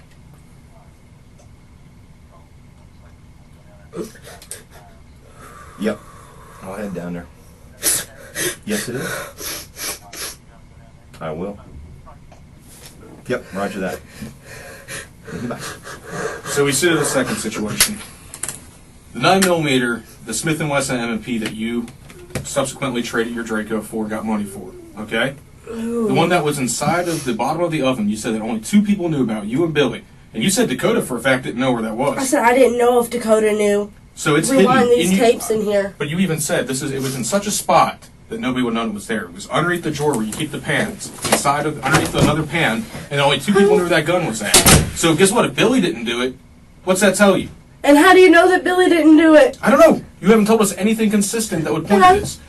You wake up, you say that, I might have just been laying in bed. That might have very happened. You're a heavy sleeper. Meanwhile, Dakota's on the ground, death rattling with a bullet hole in his head, and then you spend a ridiculous amount of time over his body trying to wake him up when half of his brain's on the ground, and that's what fucking confuses the hell out of me.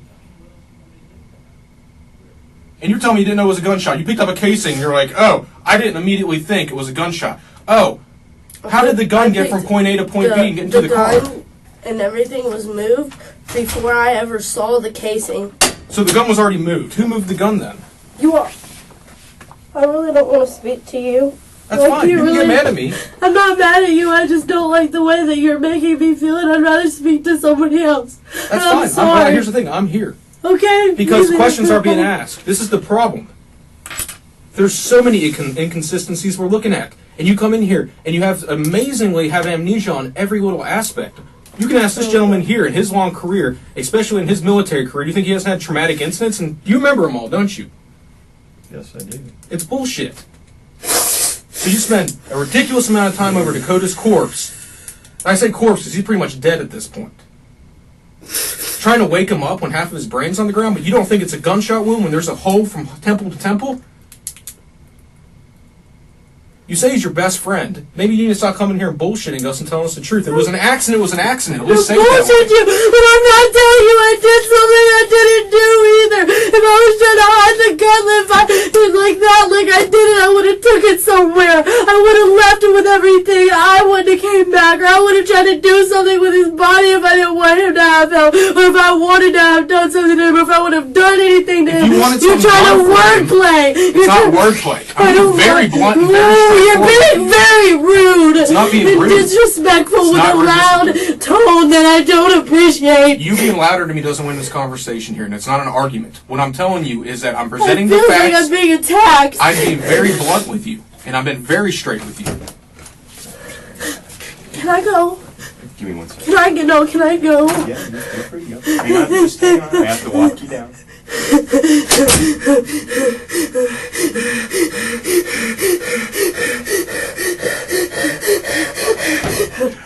Raise your right hand for me. No, please. I don't want to. I don't want to do anything else, because I don't like it. I completely... All I'm asking you is to raise your right hand so you can tell me that you're telling the truth, that's all. Raise your right hand for me. Just raise your right hand and tell me that you're telling the truth, that's all. Please don't ever bring him into here to talk to me again. I'll talk to anyone here. You can just throw me in jail, but please, I don't want to do that again. And it's not even that I want to finish. I understand. It's not even that I'm done talking to you. Because I'm so done with this in general. I understand. Raise your right hand for me, honey. Raise your right hand for me. I'm tired of raising my hand and then signing things when I feel like it's just putting me in worse positions. Okay, I understand completely. Do you swear the information you provided me is true and correct to the best of your knowledge? If I say something, are you going to put my hands back and take me to jail afterwards? I'm asking you if you're telling the truth. Yes. Okay. Everything you said to me is the truth, yes? You swear everything's the truth, yes? I think that the gun was under the drawer, under the stove, but I'm not completely positive where it was at before it happened. Okay. Yes, now I completely swear that everything I've told you is true. All right, come on. I'll walk you down. Stop right there. 3 interrogations, a polygraph, months of careful, calculated deflection. And in one sentence, almost as an afterthought, Kristian Ard just told investigators exactly where she hid the murder weapon before she called 911. Under the stove. She didn't find that gun beside Dakota and put it in her purse out of confusion.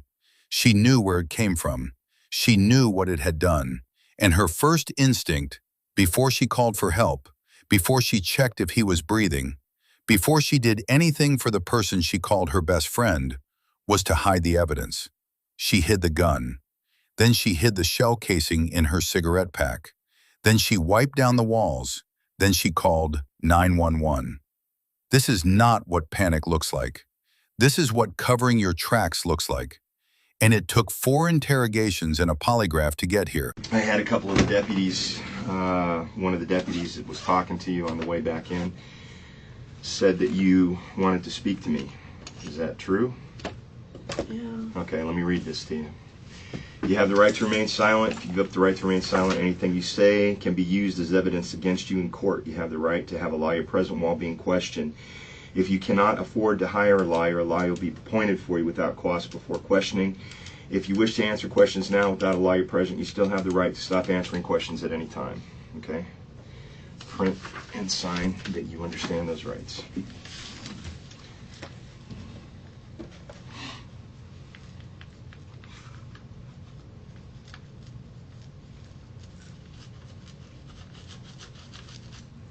Okay.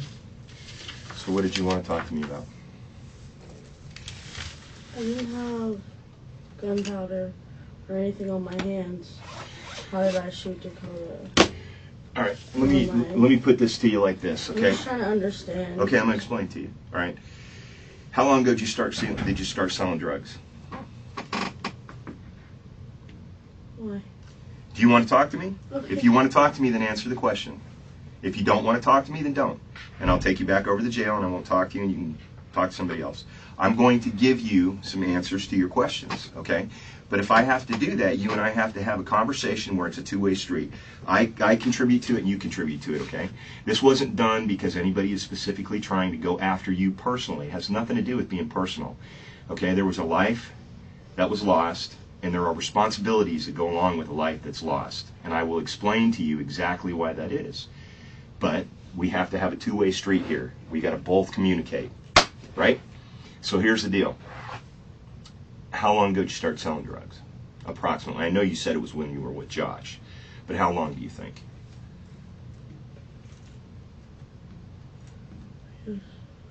Just estimate for me. 6 months, a year ago. Okay, about a year ago is what you told me before. Okay. So you told me about a year ago you started selling drugs. Is it illegal to sell drugs? Is it? Okay, yes. Okay. That's criminality. Okay. That's a criminal enterprise that you're engaging in when you sell drugs like that. When you sell drugs and you get yourself to a certain level where you start making some money, right? And then you start having more product than you had before and a little bit more money. It interests people, and they come and rob you, okay?